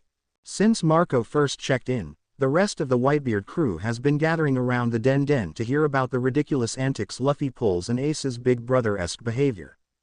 Ace isn't the crew's younger brother per se, but he certainly isn't their older one either. He's generally easygoing and approachable, never taking things too seriously. In the past 6 days, Marco has seen him shout with anger, scold fervently like a parent, exasperatedly explain the rules of common courtesy for what Marco suspects is not the first time, and argue pettily and sometimes seriously with actual aggression. His fellow commander has been harried, stressed, and more violent than usual. Marco has never seen Ace happier. I don't know, but see for yourself. You can always tell them later, Marco points out. Indeed I can. So what has the little brat done now? He managed to pick up a Baroque agent yesterday, Mr. 2. Marco pauses. Picked up might not be so accurate. Fished from the ocean fits better. You'll need to ask him what kind of bait he uses. Whitebeard pauses. Was there a fight? Not at all. Luffy, Chopper, and Usopp were too busy playing around the deck with him. They loved him. He has the main fruit, it lets him copy the body of whoever he touches, Whitebeard finishes. Exactly, Marco says. A most impressive power. And entertaining, Marco comments dryly. Luffy was in tears when Mr. 2's crew came to pick him up. Whitebeard lets out a hearty laugh. From everything you've told me, I'm not entirely shocked. He pauses for a moment. Did he touch you or Ace? Marco smirks. Pop's overprotective streak always shows itself somehow. No, he didn't. And the straw hats, almost all of them. Not the princess, thankfully. At least the princess was spared, but this will no doubt complicate their mission to return her to power if there is a man walking around with their faces. Marco snorts slightly. Luffy seems pretty unbothered. He says Mr. 2 is a good guy. At least their spirits aren't low, Whitebeard says with amusement. Speaking of, how are things on the ship? He dreads asking, but being away during such a time of crisis is unsettling for him. He wants to know how his brothers are doing. Thankfully Whitebeard has good news for him. The crew is beginning to settle. I think stories about Ace's brother help a great deal. Everyone is incredibly curious now. Marco laughs. Trust me when I say he's just as bizarre as he sounds and more. He can hear his father's smile over the line. A sudden flash of fire in the corner of his eyes draws his gaze. About your paperwork. Sorry Pops, I gotta go, Ace is going to burn something down. Marco quickly closes the den and jogs to the other side of the ship. Marco knows that after they docked last night, Ace practically had to tie his brother up to get him to calm down. Apparently he's eager to show Ace how much he's grown in 3 years. While brothers did go to sleep without sparring, evidently Luffy woke the both of them up early in exchange. There's another flare of fire a few miles away, followed by a cloud of kicked-up sand. He squints and he can make out 2 figures clashing around what appears to be the lake of an oasis. How the hell did the 2 of them find an oasis? He doesn't remember seeing one last night. Unless this is a mirage. That, or Ace is. He senses someone approach, followed by a soft intake of air. He turns slightly as the ship's navigator, Nami, approaches the railing. Her light brown eyes are wide as she takes in the spectacle. Is that water? She asks softly. Her surprise and confusion is understandable considering that they haven't seen a single spring or lake inland since they've been here. Not so much. Ace is melting a lot of the sand. Glass, she utters in awe at the glimmering spectacle. He should stop before he melts the whole desert. Personally I think it's an improvement, but I doubt your friend Vivi will be too excited about that. She smiles before turning her eyes back to her captain and his brother. Marco copies her, watching as a veritable pillar of fire shoots up in the air. It's been a while since I've seen Ace go all out like this, he comments idly. Nami's tone is hesitant. To be honest, I don't think I've ever seen Luffy go all out. Marco looks at her through the corner of his eye. There's something troubled behind her gaze. Considering the crew's reactions to hearing about Luffy's childhood the first night, and even the fact that he has a brother, it's clear to Marco that Luffy is just as private as Ace is. And while he's seen Ace fight hard, he also believes that there are some things still kept secret from him. Well, you know, you've barely entered the Grand Line. If Luffy's anywhere near as strong as Ace, it'll probably take a lot to get him to go all out, Marco says, tone assuring. That earns him another smile. He is really strong. I figured. There must be something in the water wherever they grew up. Nami shakes her head. Can you imagine there being a whole village of them? 2 is already a handful. Isn't that the truth? Marco turns slightly as he senses the chef approaching. With a grand motion, Sanji presents Nami with a teacup. Green tea with a single tablespoon of honey, Nami Swan. Sanji gives a small twirl as she accepts the teacup and saucer and takes a sip. After a few more compliments, Sanji goes over to the railing. What's Rubberhead up to? He asks Marco as he squints at the horizon. Turning the desert into glass, Marco answers dryly. Sanji stares at the spectacle for a moment before snorting and turning back to the galley. Then they'll be hungry, Sanji says as he ducks inside. I think I'll tend my trees before breakfast, Nami says aloud, mostly to herself, although she turns to face Marco. They're the best mikan you'll find anywhere on the sea. Mikan are pretty rare out here on the ocean, Marco comments idly. Though good, I haven't had one in a long. She cuts him off by holding up her pointer finger. 1 billion berry per mikan, she says sternly.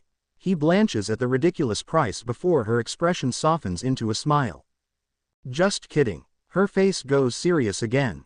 But don't touch them. Understood, Marco says, sweat dropping. Nami nods and leaves, teacup in hand. After she goes up the deck, Marco turns to the shaded part of the Going Merry. You know, you can see much better from here, he offers to the shadows. He feels her surprise as Robin exits the shade, not that any of it shows on her face. As she approaches, her eyes dart momentarily to the glinting glass slowly hardening in the sun, and the occasional spurts of fire on the horizon, before resting on him again. She's by far the most cautious member of the entire Straw Hat crew. Even Zoro, the first mate, has relaxed around them the more he gets to know them. Not that a passerby would recognize Robin's seemingly inherent distrust, she keeps a perennially mild expression on her face, never reacting, except for a rare smile in Luffy's direction. As beautiful as that is, I'm here because Ace-san mentioned you enjoy reading, Robin says. Marco notes the worn, red book in her hands. His suspicions are confirmed when she extends it to him. Though I haven't compiled a library yet, I was able to find a few used books at Nanohana. This book happens to be one I particularly enjoy. Marco examines the spine of the book. 1001 Nights is printed along the side in faded gold script. He pages through it. Not only is the book fairly thick, but the words and sentences are long and convoluted. It's the perfect way to pass his remaining 2 weeks. He looks towards Robin and nods. Thanks. Of course, Marco-san, Robin replies. With one more glance towards him and the glittering glass in the distance, she departs for the latest cabin. Marco is just about to find a secluded nook on the ship to start reading, when he hears the soft sounds of hooves on the wooden deck.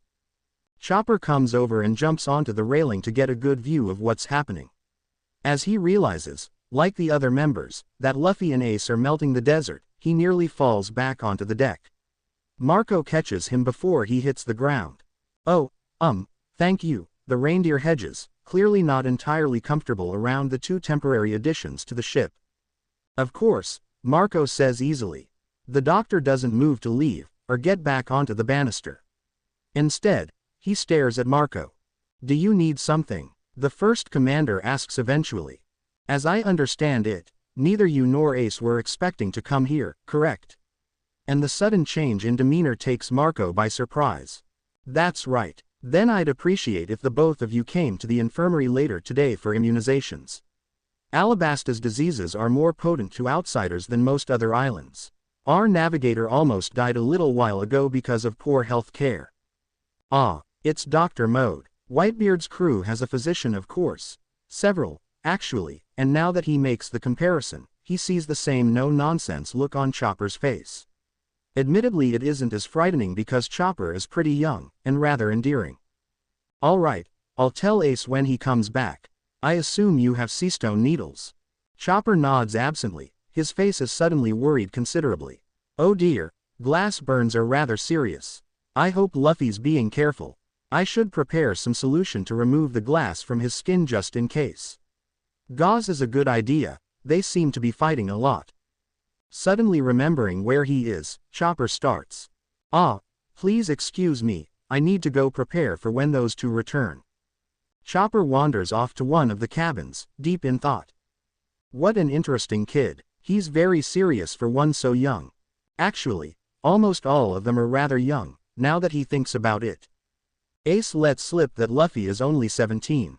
Nami and Usopp both look to be around Luffy's age, and Zoro and Sanji look maybe a couple years older.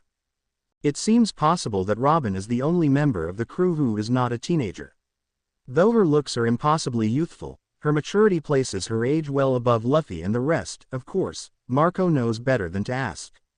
It doesn't seem like age is a factor in their crew, though. Luffy, who's one of the youngest on the crew, is indisputably in charge, even if his methods are unorthodox. Like everything else regarding Luffy and Ace, it's interesting. With Ace's promise to stay for another 2 weeks, it seems like Marco and he will be traveling into the actual country. The first commander will be able to see Luffy's leadership in action, which should make good stories for the crew back home, if nothing else. This is so typical. Nami sighs, looking irritably around their cage. She, Luffy, Marco, Ace, and Smoker had all fallen through a trap door and into some kind of cage. Outside, all she sees is a desk and a large tank full of banana gators, so no one they can call to for help. This isn't really what she'd call infiltration. Then again, Luffy's never been one for subterfuge. You just had to stay one more day, Marco grouches. I thought it might be nice to see Rainbase, Ace says sheepishly. I thought we could just check the place out. I wasn't expecting Smoker to chase us around the casino and into a trap. A clever trap indeed, Luffy utters. It was not. Nami snaps. Marco puts a hand on the cage before quickly withdrawing it. It's sea stone. Of course. He sighs. You know, Ace, when you suggested spending time with your little brother, this isn't really what I had in mind. Me neither, Ace says bluntly before looking at the dark-haired teen. Luffy laughs. Sorry, I forgot. Ace takes a deep breath and exhales. Figures. You forgot to check for traps. Marco looks upward. Ah, well, you're still a rookie. You forgot to check too. Nami quickly accuses. You're all so loud, Smoker growls. Nami visibly starts. She forgot the intimidating man chasing them is in here too. Eyeing him distrustfully, she edges back towards her captain who smiles widely. Ah, hi, Smokey, Luffy greets. Don't call me Smokey, he snaps. The navigator sighs. Luffy really does have the most uncanny way of getting under even the coolest of people's skins with only a sentence or two. It would be amazing if it didn't lead them into so much trouble all the time. But you're all. Luffy proceeds to make hissing airy sounds that Nami can only assume are supposed to be smoke. I'm a Logia user, Smoker states, jaw tight. Duh, I know that, Smokey, Luffy replies. When we get out of here I'm going to crush you beneath my boot. Smoker grits out. I don't think that'll happen, a voice says. Seeing as you'll all be dying here today. Smoker grits his teeth around his cigar. Crocodile. From behind her, Nami can hear Luffy softly uttering, I knew there was something else I was forgetting. Ace lightly smacks him over the head, saving Nami from the temptation of doing just that herself. From behind the desk, the red chair spins around revealing the large figure of a man she knows must be Crocodile. Frustration and anger well up in her as she remembers all of Vivi's tears. Such a wicked man. His aloof smile reminds her far too much of Arlong, and her nails dig into her palm. Beside her, Luffy is practically vibrating with energy. I wasn't expecting to catch 2 Whitebeard commanders in my trap. Did you perhaps jump ship onto better, younger prospects that aren't about to keel over at any second? Crocodile asks with a sneer. Flames of anger shoot up Ace's body. But before he can do anything, Marco is there, grabbing his flaming forearm and keeping him in check. It's been a while, Crocodile. To be honest, I sort of forgot about you. Marco stares at the other man with a bored, dismissive expression. Crocodile's eyes narrow. First Commander Marco the Phoenix. You Whitebeard pirates are all so arrogant. Whitebeard may be the power on the seas now, but his era will soon end. People have been saying that for decades, Marco drawls. You won't be around to see it either way. Operation Utopia has already begun. Soon all of Alabasta will burn under the flames of revolution, and I will. Crocodile is stopped short by the sound of a ringing den-den. Nami sees the mustache-wearing den-den on Marco's wrist has lit up. Surprisingly, Marco doesn't silence it. Instead he pulls it off. Here. Marco tosses it to his fellow Whitebeard pirate. Ace catches it, eyes wide. What? You answer it. This is your vacation, Marco says promptly. Ace makes a face, but slowly answers the den. Hello, Ace, son, it's good to hear from you, an old, deep voice responds. As if Nami's day isn't strange enough, not only is she caged by an usurper, with a marine captain as a fellow captive, but she also has Whitebeard on line 1. Ace turns slightly to face the wall in order to feign some level of privacy, but most all of them are watching incredulously. Hey Pops, Ace greets with a chipper tone that's slightly too forced. What is your current position? The crew intends to head up towards Sabayati.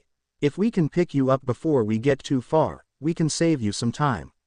I know we're all eager for your return. There's a beat of silence. Son, you're being awfully quiet. Ace winces. Well, you see, Marco and I sort of got held up, we haven't set out to sea yet. There's a pause of exasperation and fondness. So what happened? In the background noise of the den Nami hears laughter, likely from the rest of their crew. What makes you think something happened? Ace has a shitty idea of what a vacation is. Marco and Ace answer at the same, eliciting more laughter from the den. Ace. Whitebeard presses slightly. Ace exhales. Do you remember that super weak Shichibukai from a few years ago? His name's Alligator. Luffy chips in helpfully.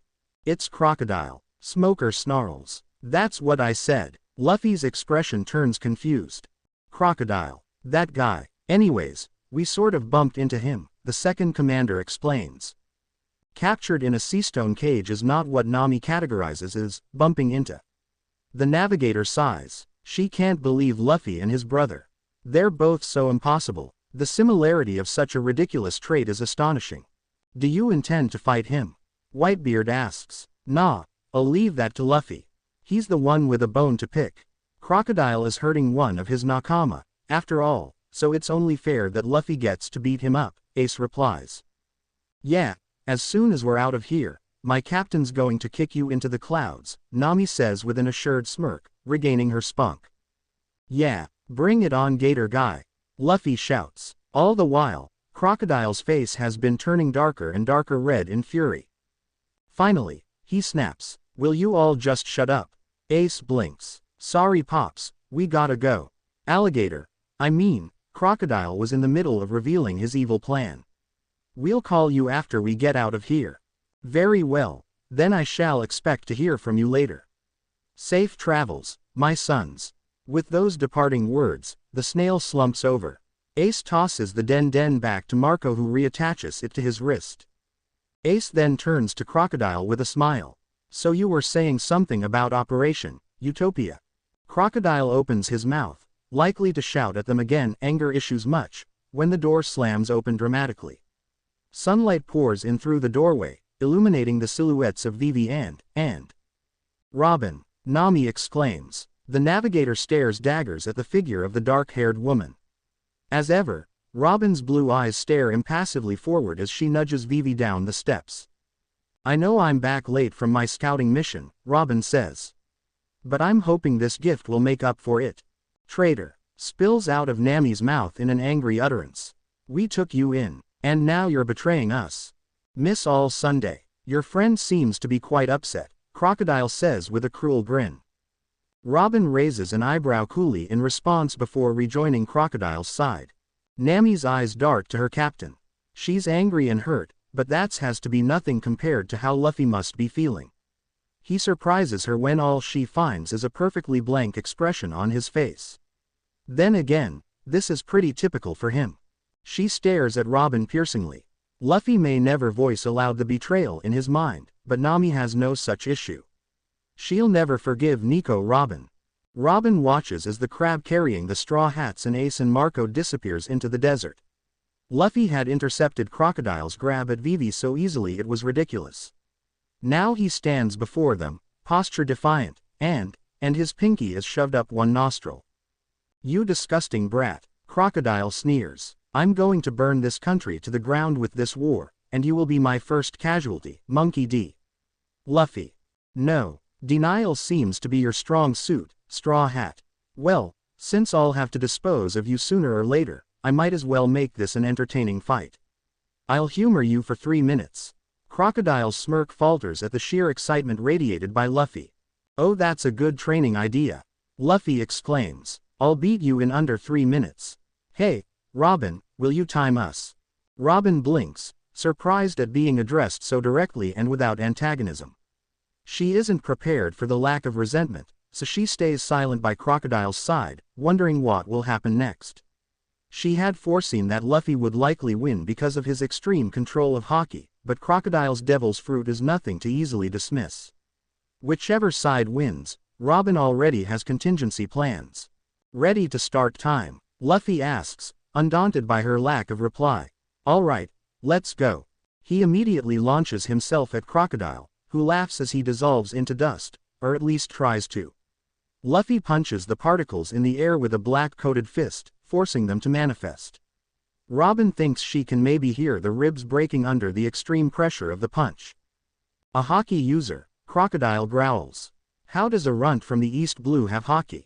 Luffy doesn't answer, he just punches again, but this time Crocodile has integrated himself more thoroughly with the air in the area, making it impossible for Luffy to land a solid blow. You can't get me if I spread myself out, Straw Hat. Crocodile's disembodied laugh sounds out. Looks like it's game over for. Shut up, Luffy says before he starts drilling the air like a machine gun, his fists moving so fast that Robin can barely keep track of them. The punches force pieces of Crocodile to assemble, and each of those pieces is drilled, over and over again by Luffy's quick jabs. Blood leaking from his partially formed mouth, Crocodile shouts, "Why are you doing this? It isn't even your country. You made Vivi cry, I'll never forgive you for that." With a final, Haki-laced punch, Crocodile knows no more. Robin blinks, startled by how fast the entire thing had happened. Nay, was I under 3 minutes? Luffy asks curiously as he lets Crocodile's solidified unconscious body hit the ground. Robin hesitates. She was right to think Luffy would be the winner. But switching sides was the safest choice before her. If Crocodile happened to win, she could claim she was on his side the whole time. If he lost, as he so evidently did, well, now Robin just needs to convince Luffy that it was a double-triple. She always loses track of how many times she crosses people cross. Of the two men, the teen is the only one who would even consider forgiving her.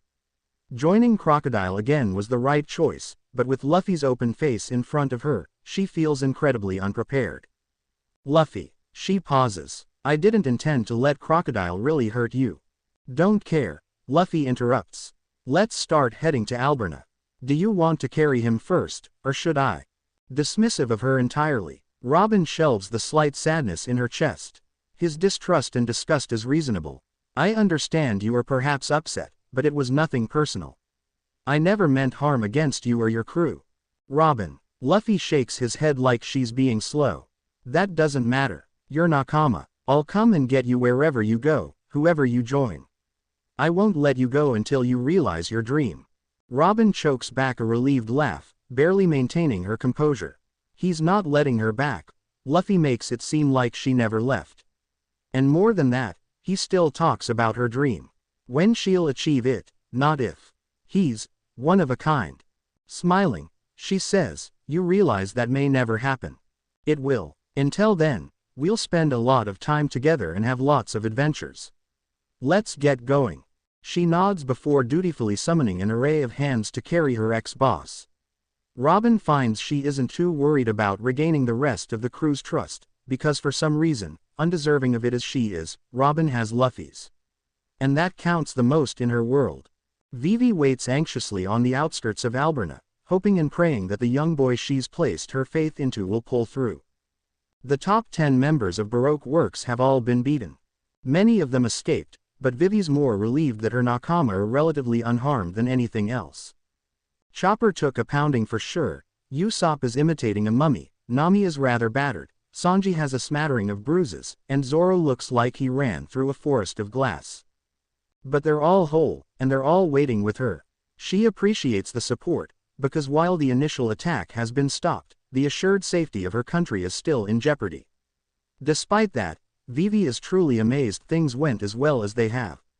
Not only has the top tier of Baroque Works been dismantled, but the revolution has been momentarily halted. Though it was her goal all along, Vivi's still amazed that, with the help from Marco, she was able to speak to Koza and halt the attack. The 1st Division commander carried her to the front lines of the rebel group in his devil fruit form in a way that reminded her so much of all her childhood flights with Chaka. Marco's intimidating blue, fiery form stopped the revolutionaries dead in their tracks, giving her time to dismount and run towards her old childhood friend and beg for them to stop this war. Koza was utterly dumbfounded by her sudden and dramatic appearance on the battlefield, so maybe that's why he let her explain in rushed sentences what has really been happening in Alabasta. She knows he wants to believe her. She knows that he doesn't want this civil war to happen any more than she does. But she also knows that his loyalty to the people he commands cannot be altered. So he gave her an ultimatum. If she can produce Crocodile and let Koza question him, he will call off the revolution. Agaram reported everything that's been happening with Baroque works to the king, who immediately took to the streets of the capital, looking for Vivi. He ran into Sanji after his fierce battle with Mr. Two and accompanied the blonde pirate back to their meeting place at the edge of the city. After an embrace because it had been too long since she last saw him with her father, he and Koza shared choppy, terse words. But after re-explaining the situation, her father decided to stay with them to see how things will unravel.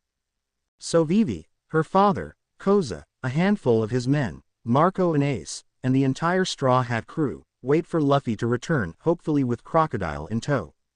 Realistically, Vivi knows that it's unlikely that a 17-year-old, from the East Blue no less, will be able to beat the menacing usurper. But Vivi is also an incurable idealist. So, she also knows that if any 17-year-old from the East Blue could beat Crocodile, it's Luffy. Already she's witnessed feats beyond the scope of her imagination. It's impressive that Luffy's been able to defeat so many strong people. It's unnatural that he's been able to take them out with ease. Vivi met Luffy while he was destroying several dozen Baroque minions. She remembers being stunned by this amazing crew that demolished the members left and right. More than anyone else, though, her eyes had been glued on Luffy though. Because he fought with a carelessness no one else could use and survive with. He didn't use any of the special attacks he's mentioned offhand to Vivi since she's joined. He just punched and kicked them with an almost bored expression. His eyes weren't even on the battle, but rather scanning the surroundings. Despite his lack of attention, his enemies fell around him in waves. When he stood among the wreckage, not even winded by the battle, he continued to look around the area. There was something desperate and melancholy in his gaze. Then his eyes met hers, even though she and Agaram stayed back in the shadows of the buildings, and a blinding smile of pure joy spread over his face. He all but skipped over, eagerly introducing himself to what were his enemies at the time. The rest of his crew was similarly confused, angry, and exasperated in turn. But Luffy's eyes stayed on Vivi's. "I know you," they said. And it was too intense. She looked away, staring at Agaram.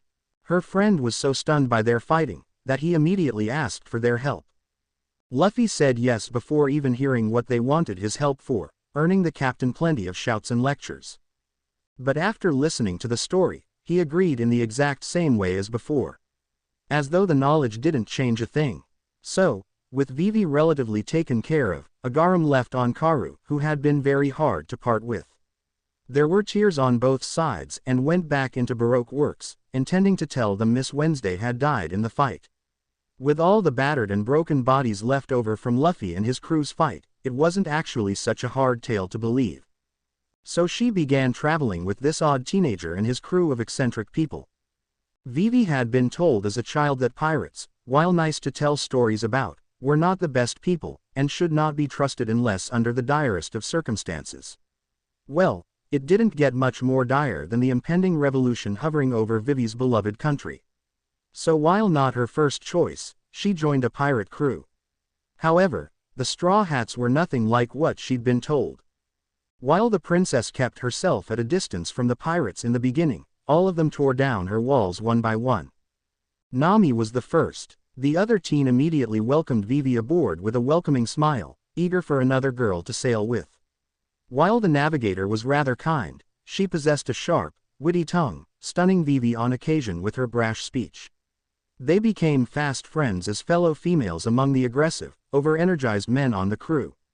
But they became nakama when Vivi subtly inquired about Nami's fondness for her captain. I notice Luffy and you are quite close, she had said. As they both knew, it was the polite way of asking if the navigator was in love. Nami nodded and then shook her head. She said, yes, but not in any way you'd understand.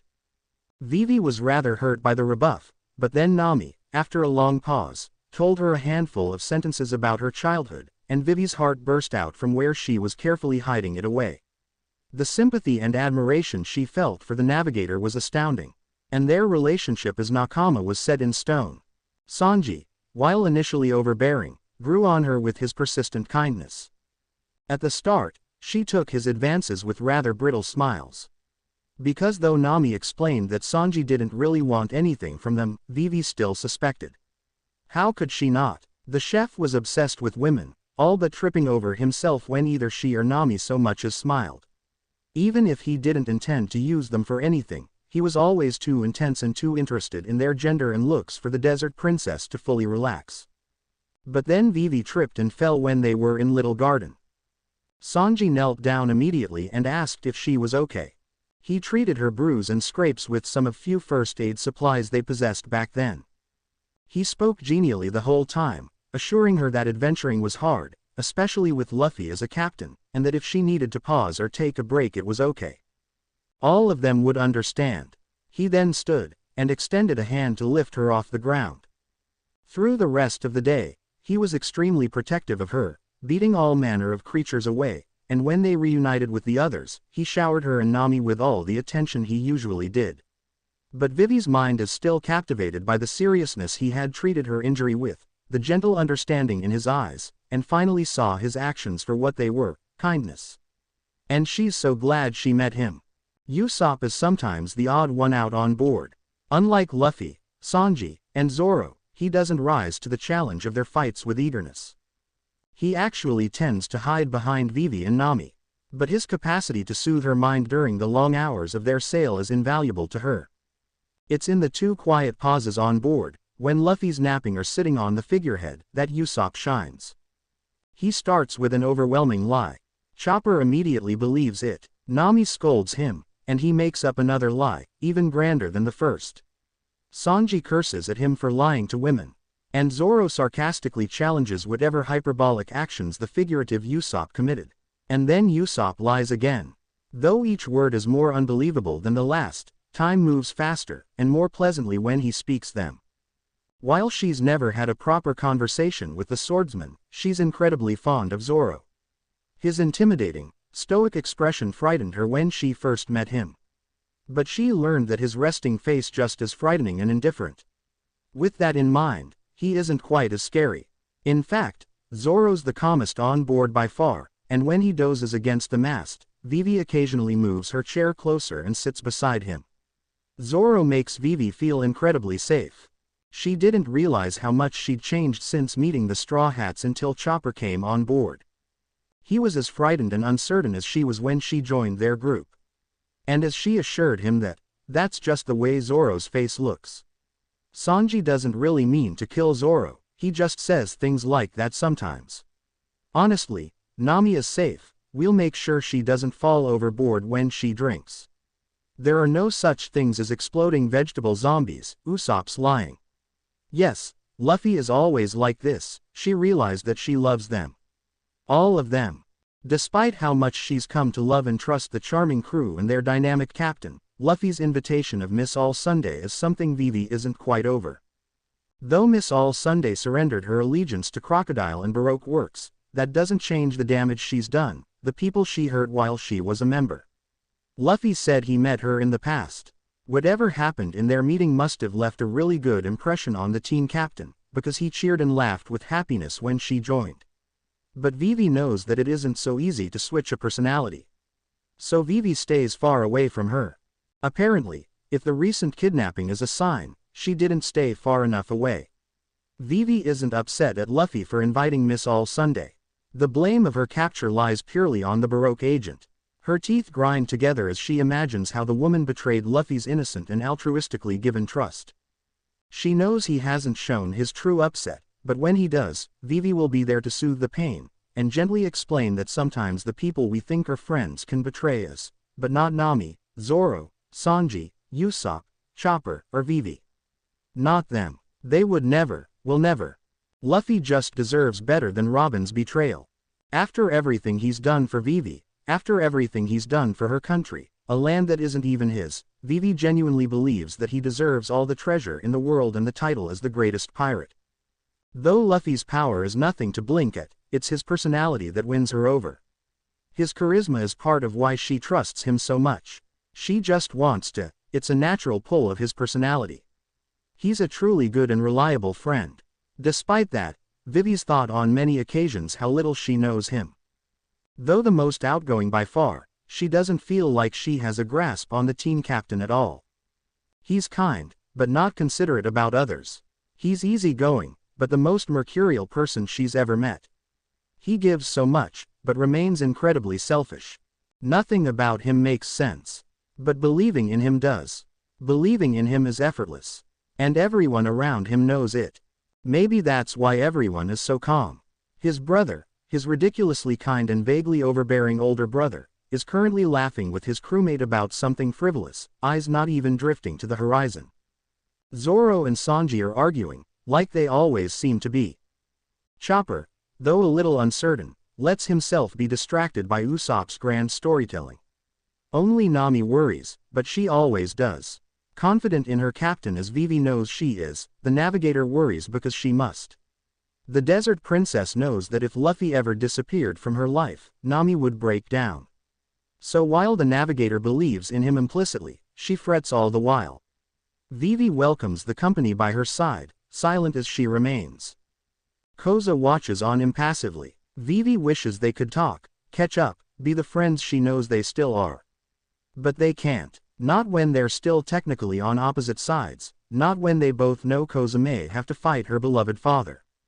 If Luffy can't pull off a miracle, then everything may have been for nothing. And then Luffy appears on the desert horizon, carrying Crocodile's dead or unconscious body. Beside him is Miss All Sunday, looking as emotionless as ever. Vivi has no idea how he captured her too, but she doesn't care. Crocodile is really.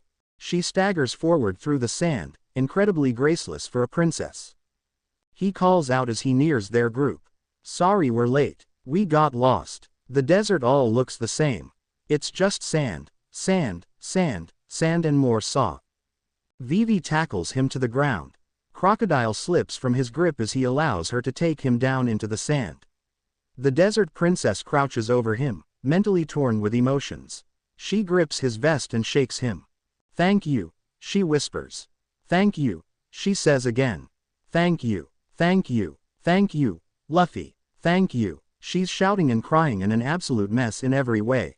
Luffy grabs both of her hands, which are tightly twisting the material of his shirt. You're Nakama, and for him that's really all there is to it.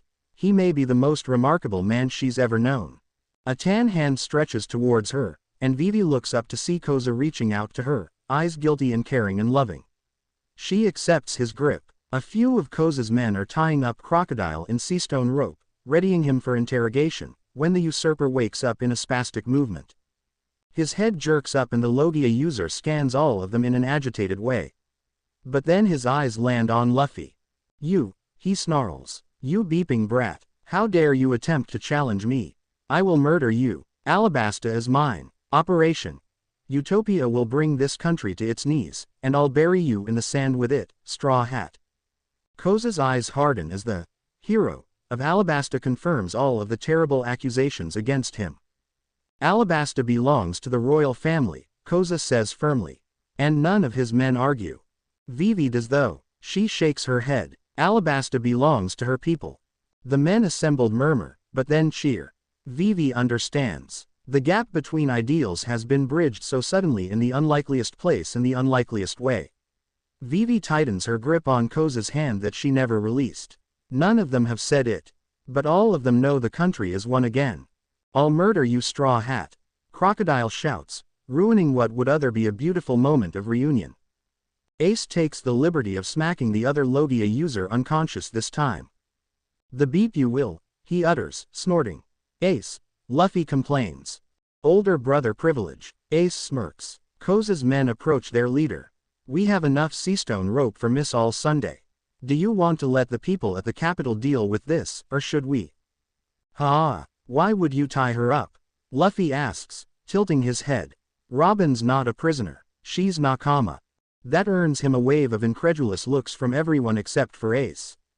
Luffy, Nami utters. Her distress is palpable to Vivi. It's hard, I know. But Robin betrayed us. She took advantage of you and turned Vivi over to Crocodile. You need to accept this, she pleads. Luffy frowns, but before he can say anything, Miss All Sunday steps forward. My intention in rejoining Crocodile was to get closer to Mr. 2. With him captured, the king's name could be cleared. Her posture is incredibly still. Now in Alberna, I intend to do just that. I know where he'll go to regroup. It's logical, it's well intended, and Vivi doesn't believe a word of it. Her father is more practical, more willing to do what the country needs, even if it doesn't work with his personal morals. We shall discuss Mr. 2's capture in the palace further, he says eventually. Miss All Sunday nods. Do you have to turn him over? Luffy pouts. Bon-chan's really nice and funny. Luffy. Vivi's teeth grit. Why is he always so nice to his enemies? All the pain they caused Vivi's country is offensively minimized by his words. It isn't right. It's painful, even though it's just because Luffy can't seem to understand some people are just bad. If we can't clear King Cobra's name, Vivi won't be able to get her country back in order, Nami quickly tells him, doing damage control. Uncharacteristically, Luffy's voice is small and troubled. But he's going to go to a really bad prison. The words make all of them pause, but the truly disconcerting part is the utterly bothered look on Luffy's face. And Ace is there by his side. For the first time ever, Ace's presence seems to make the complex emotion in his eyes only grow more tumultuous. Luffy, he murmurs. For a second he looks distressed, brow furrowed, before suddenly his eyes alight in realization. Ace leans towards his brother before whispering into his ear for a few seconds. I forgot about Eva-chan. Luffy exclaims, all sunshine and excitement again. Who? Vivi wonders. It's clear no one aside from Ace knows who Eva-chan is. Ace dips his head. Exactly. Bon-chan will be fine. Don't worry. All right. Luffy grins. Don't hurt him too much, Robin. Let's go clean Vivi's father's name. Clear? You want to clear his name, not clean it, Zoro corrects with a sigh. I bet Vivi's dad has an awesome palace. I bet there'll be an awesome banquet. I'm hungry for meat and desert crab. Do you have a recipe for a dish with those in it, Sanji? Luffy rambles, heading back to Alberna. Vivi stands still though, because Miss All Sunday has begun to move with him. Before she can say anything, Luffy's hand shoots back and he places his hat on her head. The large hat practically covers her eyes and she has to tip it up to see his bright smile. He doesn't explain why he's giving it to her. Luffy just keeps walking, chattering on and leading their party into the city. And this time the desert princess does follow along. As she walks, Vivi's hands trail over the straw of the brim and the surprisingly silky red ribbon. She can't forgive Robin. She won't forgive Robin. She hates Robin. But she trusts Luffy more than she hates Robin. And it allows her to let a little of that furious festering emotion leave her chest. She doesn't think Robin is capable of creating actual relationships, but Luffy. Luffy is capable of making them for her. So she'll trust Luffy to create the nakama he sees in her. And she trusts her nakama to hurt Robin irreversibly if she betrays Luffy ever again. She plays with the brim, exploring each bit of the magical item with her fingers. It feels like freedom. Everything Luffy touches is suddenly freed from bonds of misunderstanding, pain, and hatred. And she thinks she loves Luffy, but not in any way you would understand. Luffy smiles as the image of the desert princess's bright blue hair blurs and fades into the brown sandy horizon. He's seen it before and knew how it would end, but he's still just as happy and sad as last time. He admires her, even if he doesn't necessarily understand her, for turning down the freedom and adventure of a pirate to help rebuild her country. He wishes she were here with him. But it isn't goodbye. Vivi is nakama always. None of his crew can stop being nakama. Ever. Even after Blackbeard, even after they died. Luffy physically jerks away from that train of though. Because they're fine. Sanji's alive and Nami's alive. And Brooke and Frankie are waiting for them to pick them up. Everything is alright, so he shouldn't think about Luffy, Sanji asks, stirring him from his thoughts. Luffy looks around and realizes that everyone is staring at him with concern. I said I made breakfast for Ace and Marco before they leave. It's ready. Food. He leaps into the air excitedly. Sanji always makes bacon and ham for breakfast, and sometimes he even has the shanks of meat that Luffy is always dreaming about. He races towards the galley, taking his seat at the table eagerly. Everyone else filters in and sits down, exasperated and fond, which Luffy loves, 'cause they just know him. Luffy pauses, then stands up and goes over to Ace. They make eye contact and Ace moves back slightly so Luffy can sit on his knees while they eat. An awkward hitch in the conversations around them follows his action, and it takes a moment or two for the din to pick back up again. Luffy knows when he and Ace are really affectionate it makes people sort of uncomfortable, but he can't understand why. The ASL pirates always gave them weird looks, but Samson and Johnson and everyone got over it. His crew will get over it too. He shrugs to himself and lifts a shank of meat to eat, when he realizes something's wrong. Where's Robin? Luffy asks. His crew tenses and Luffy frowns. Did no one tell her it was breakfast time? The team captain knows she didn't want to say goodbye to Vivi, which kind of made sense since they didn't get along super well, which, while sad, is okay because they're both healing still. But for the rest of the crew, their lack of consideration and dislike isn't as clear to him. No one says anything, so Luffy, as he often does, takes the initiative. Robin, food, he shouts loud enough that she should be able to hear him from anywhere on the ship. Luffy, warn me when you're about to shout like that, Ace complains, rubbing his abused ears. Luffy just laughs loudly, earning him a light smack on the head. After a few moments the door creaks open, and Robin steps in. Yes, Captain, she asks. It's food time, so come and eat. She smiles, but it isn't really genuine. Because he knows her real smile. It looks wonderful, Chef-san. I think I'll get a plate and return to the library. I'm in the middle of a rather interesting book. Sanji rises to put some food together for her, but he isn't spinning. Nami, Usopp, and Chopper all look relieved that she's leaving, while Zoro's just watching that intent way he does when he's distrustful of someone. And Luffy doesn't like this at all. You should eat with the rest of the crew, Luffy says. Luffy. Nami grinds her teeth the way she does when she's angry, which only makes Luffy frown more. Don't push us so soon. We need time to adjust. Why? Robin's Nakama. Nakama don't betray other Nakama, his navigator replies tersely. Luffy blinks in surprise. I apologize if it was interpreted that way, but I truly did intend to turn Mr. 2 over to the authorities to help clear the king's name, Robin states with a delicacy that Luffy doesn't really get. You should have said something to us, Usopp says wearily, rubbing his face. Anything would have done. Why didn't you? Chopper asks, and he's reserved and hurt in a way Luffy only remembers from when he first met the reindeer at the castle. There wasn't a good moment, Robin replies. I saw your face. You betrayed us. Nami's words are dark and they don't sound nice at all. Luffy doesn't like her voice like this and he usually likes everything about his Nakama. He doesn't want to not like anything about his Nakama ever. Nami. Luffy begins with an unhappy look twisting his features. Nami's hands slam down on the table. How can you be so okay with this? She betrayed us. She betrayed Vivi. She betrayed you. Nami shouts accusingly, really hurt. Luffy frowns. She didn't really. Robin explained that she was trying to help. You should understand. It's just like the time you, and the words die in his mouth. He was about to say, like the time you pretended to betray us and sell us out to Arlong, but that didn't happen. He's thinking of a different world, a different woman. His vision blurs and he suddenly feels nauseous. It's only Ace's arms tightening around him that keeps him anchored to this reality. He doesn't get lost in that other place easily during the day, not like this. And it's really unexpectedly hard to keep his mind together. Like what? Nami demands impatiently. I forgot what I was saying.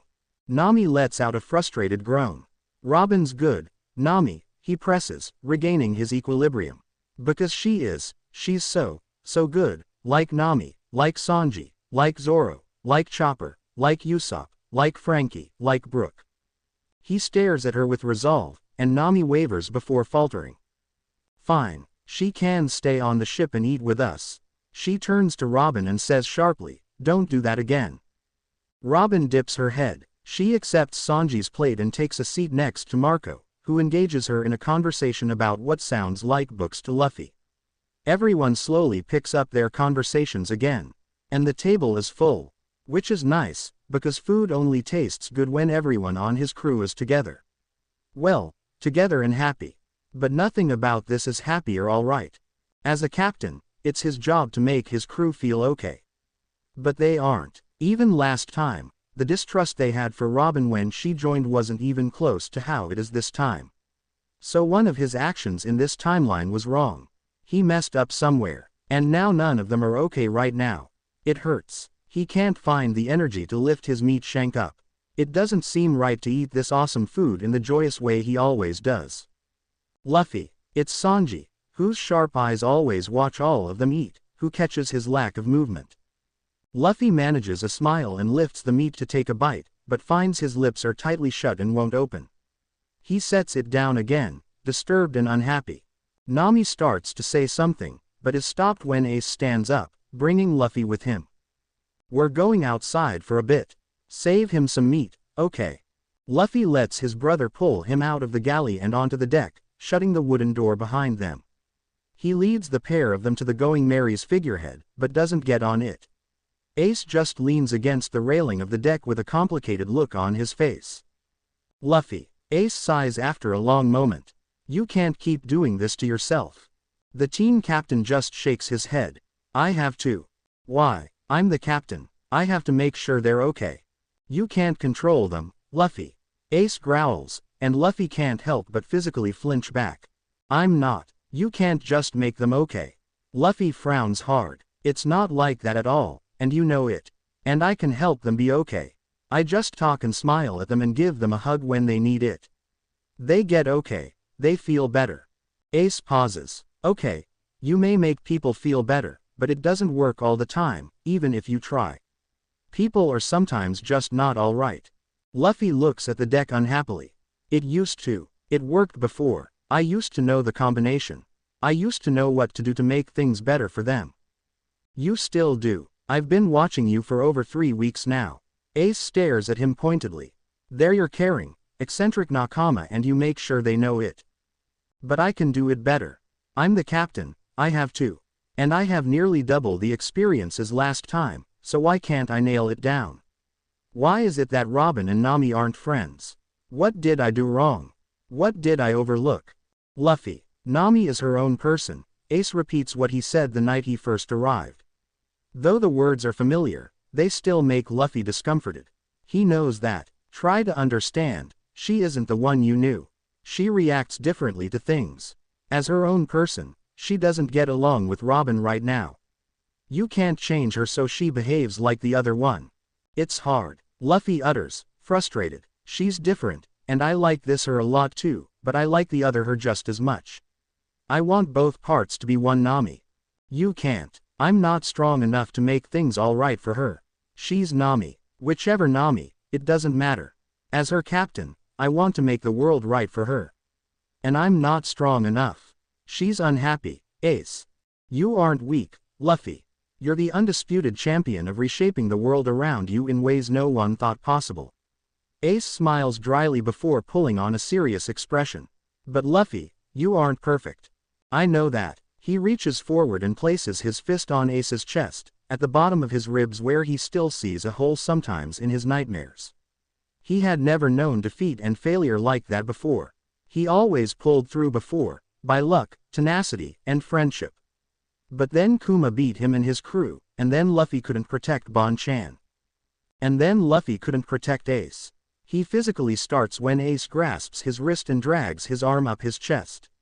Luffy's hand skims over his brother's muscles, skin and ribs before Ace stops just below his collarbone. Beneath his fist, Luffy feels the steady thumping of Ace's heart. The 20-year-old keeps him there, his grip like stone. He forces Luffy to feel the blood pumping in his heart. Luffy's breathing gradually evens out, which surprises him, because he doesn't know when it picked up so much.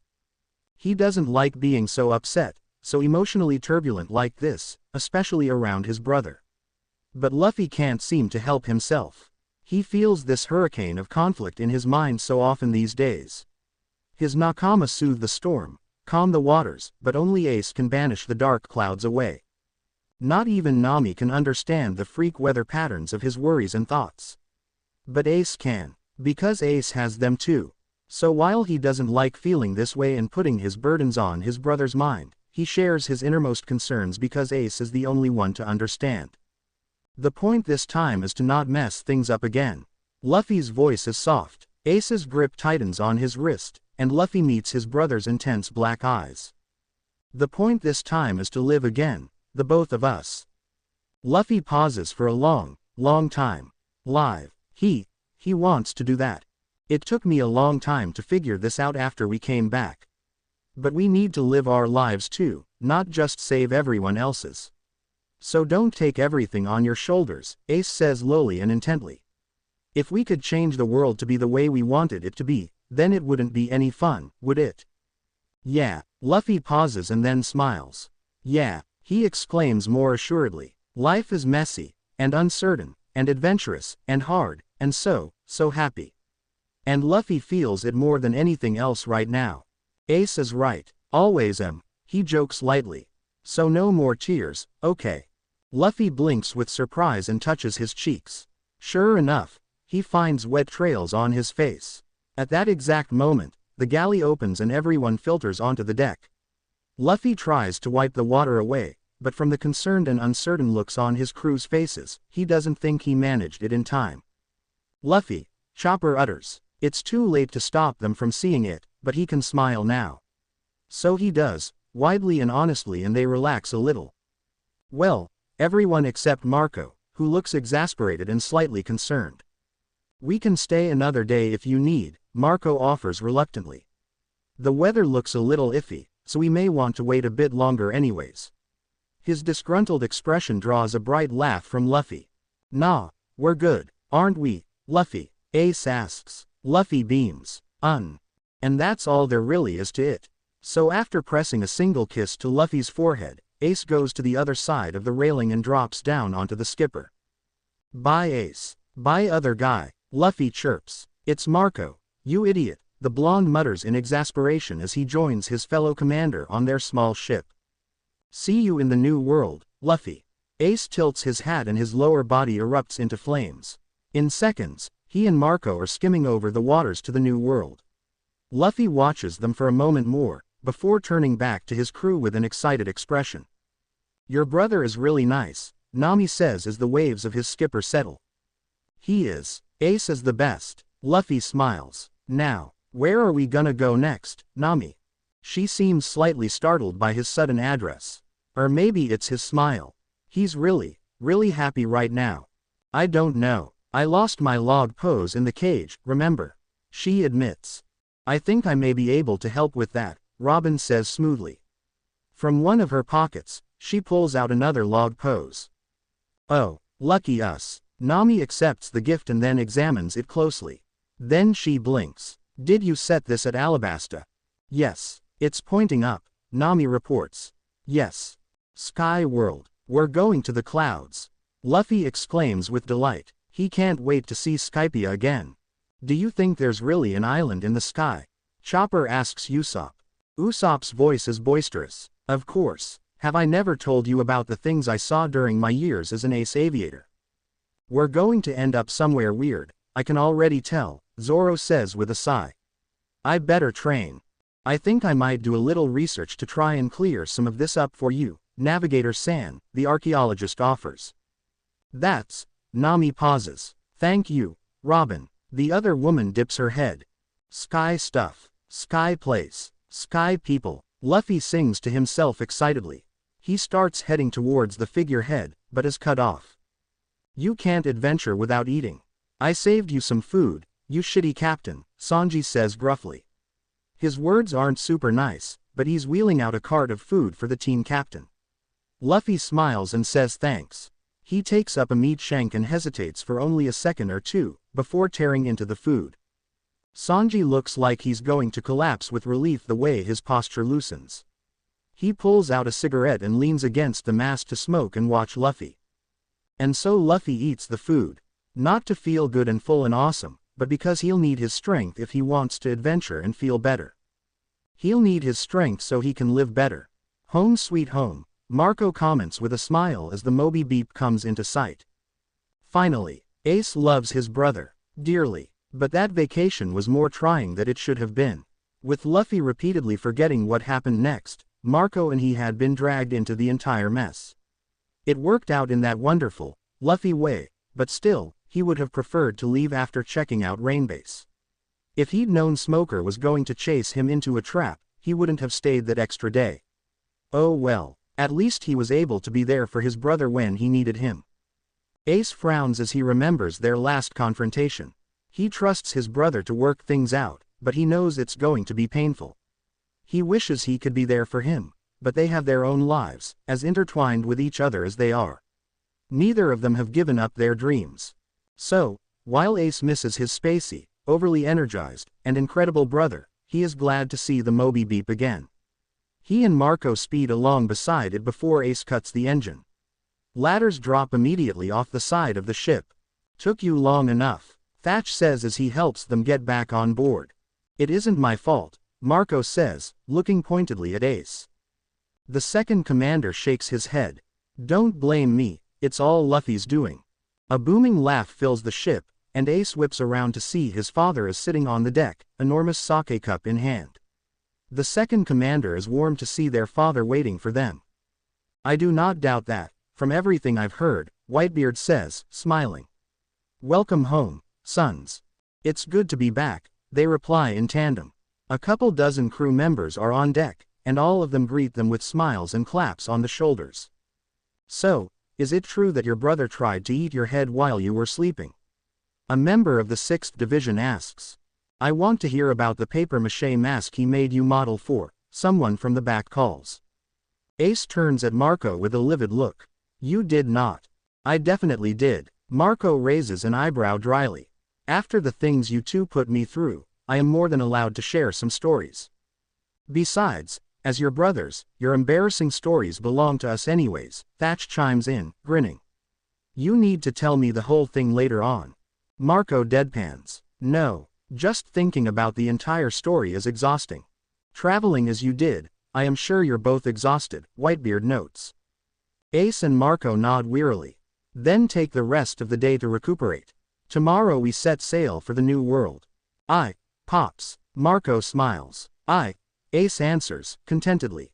He starts heading for his cabin when his father stops him. "Before you go, would either of you like to explain how you ended up on the front cover of the newspaper?" Whitebeard asks, raising a copy of the paper. Ace blanches, because as he stares closer, he can definitely make out Marco's distinct hairstyle and his own cowboy hat in the corner of the photograph. The headline above reads "A Country in Peace, an Usurper Unmasked." "Well, everything was fine until we got to Rainbase. Alligator." Ace looks upward.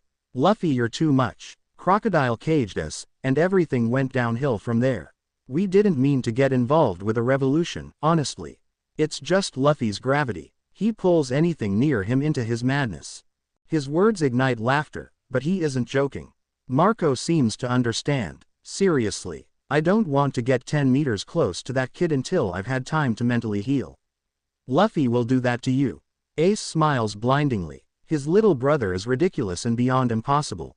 He'd never want it any other way. To be continued. Remember to subscribe and like this video. See you in the next video.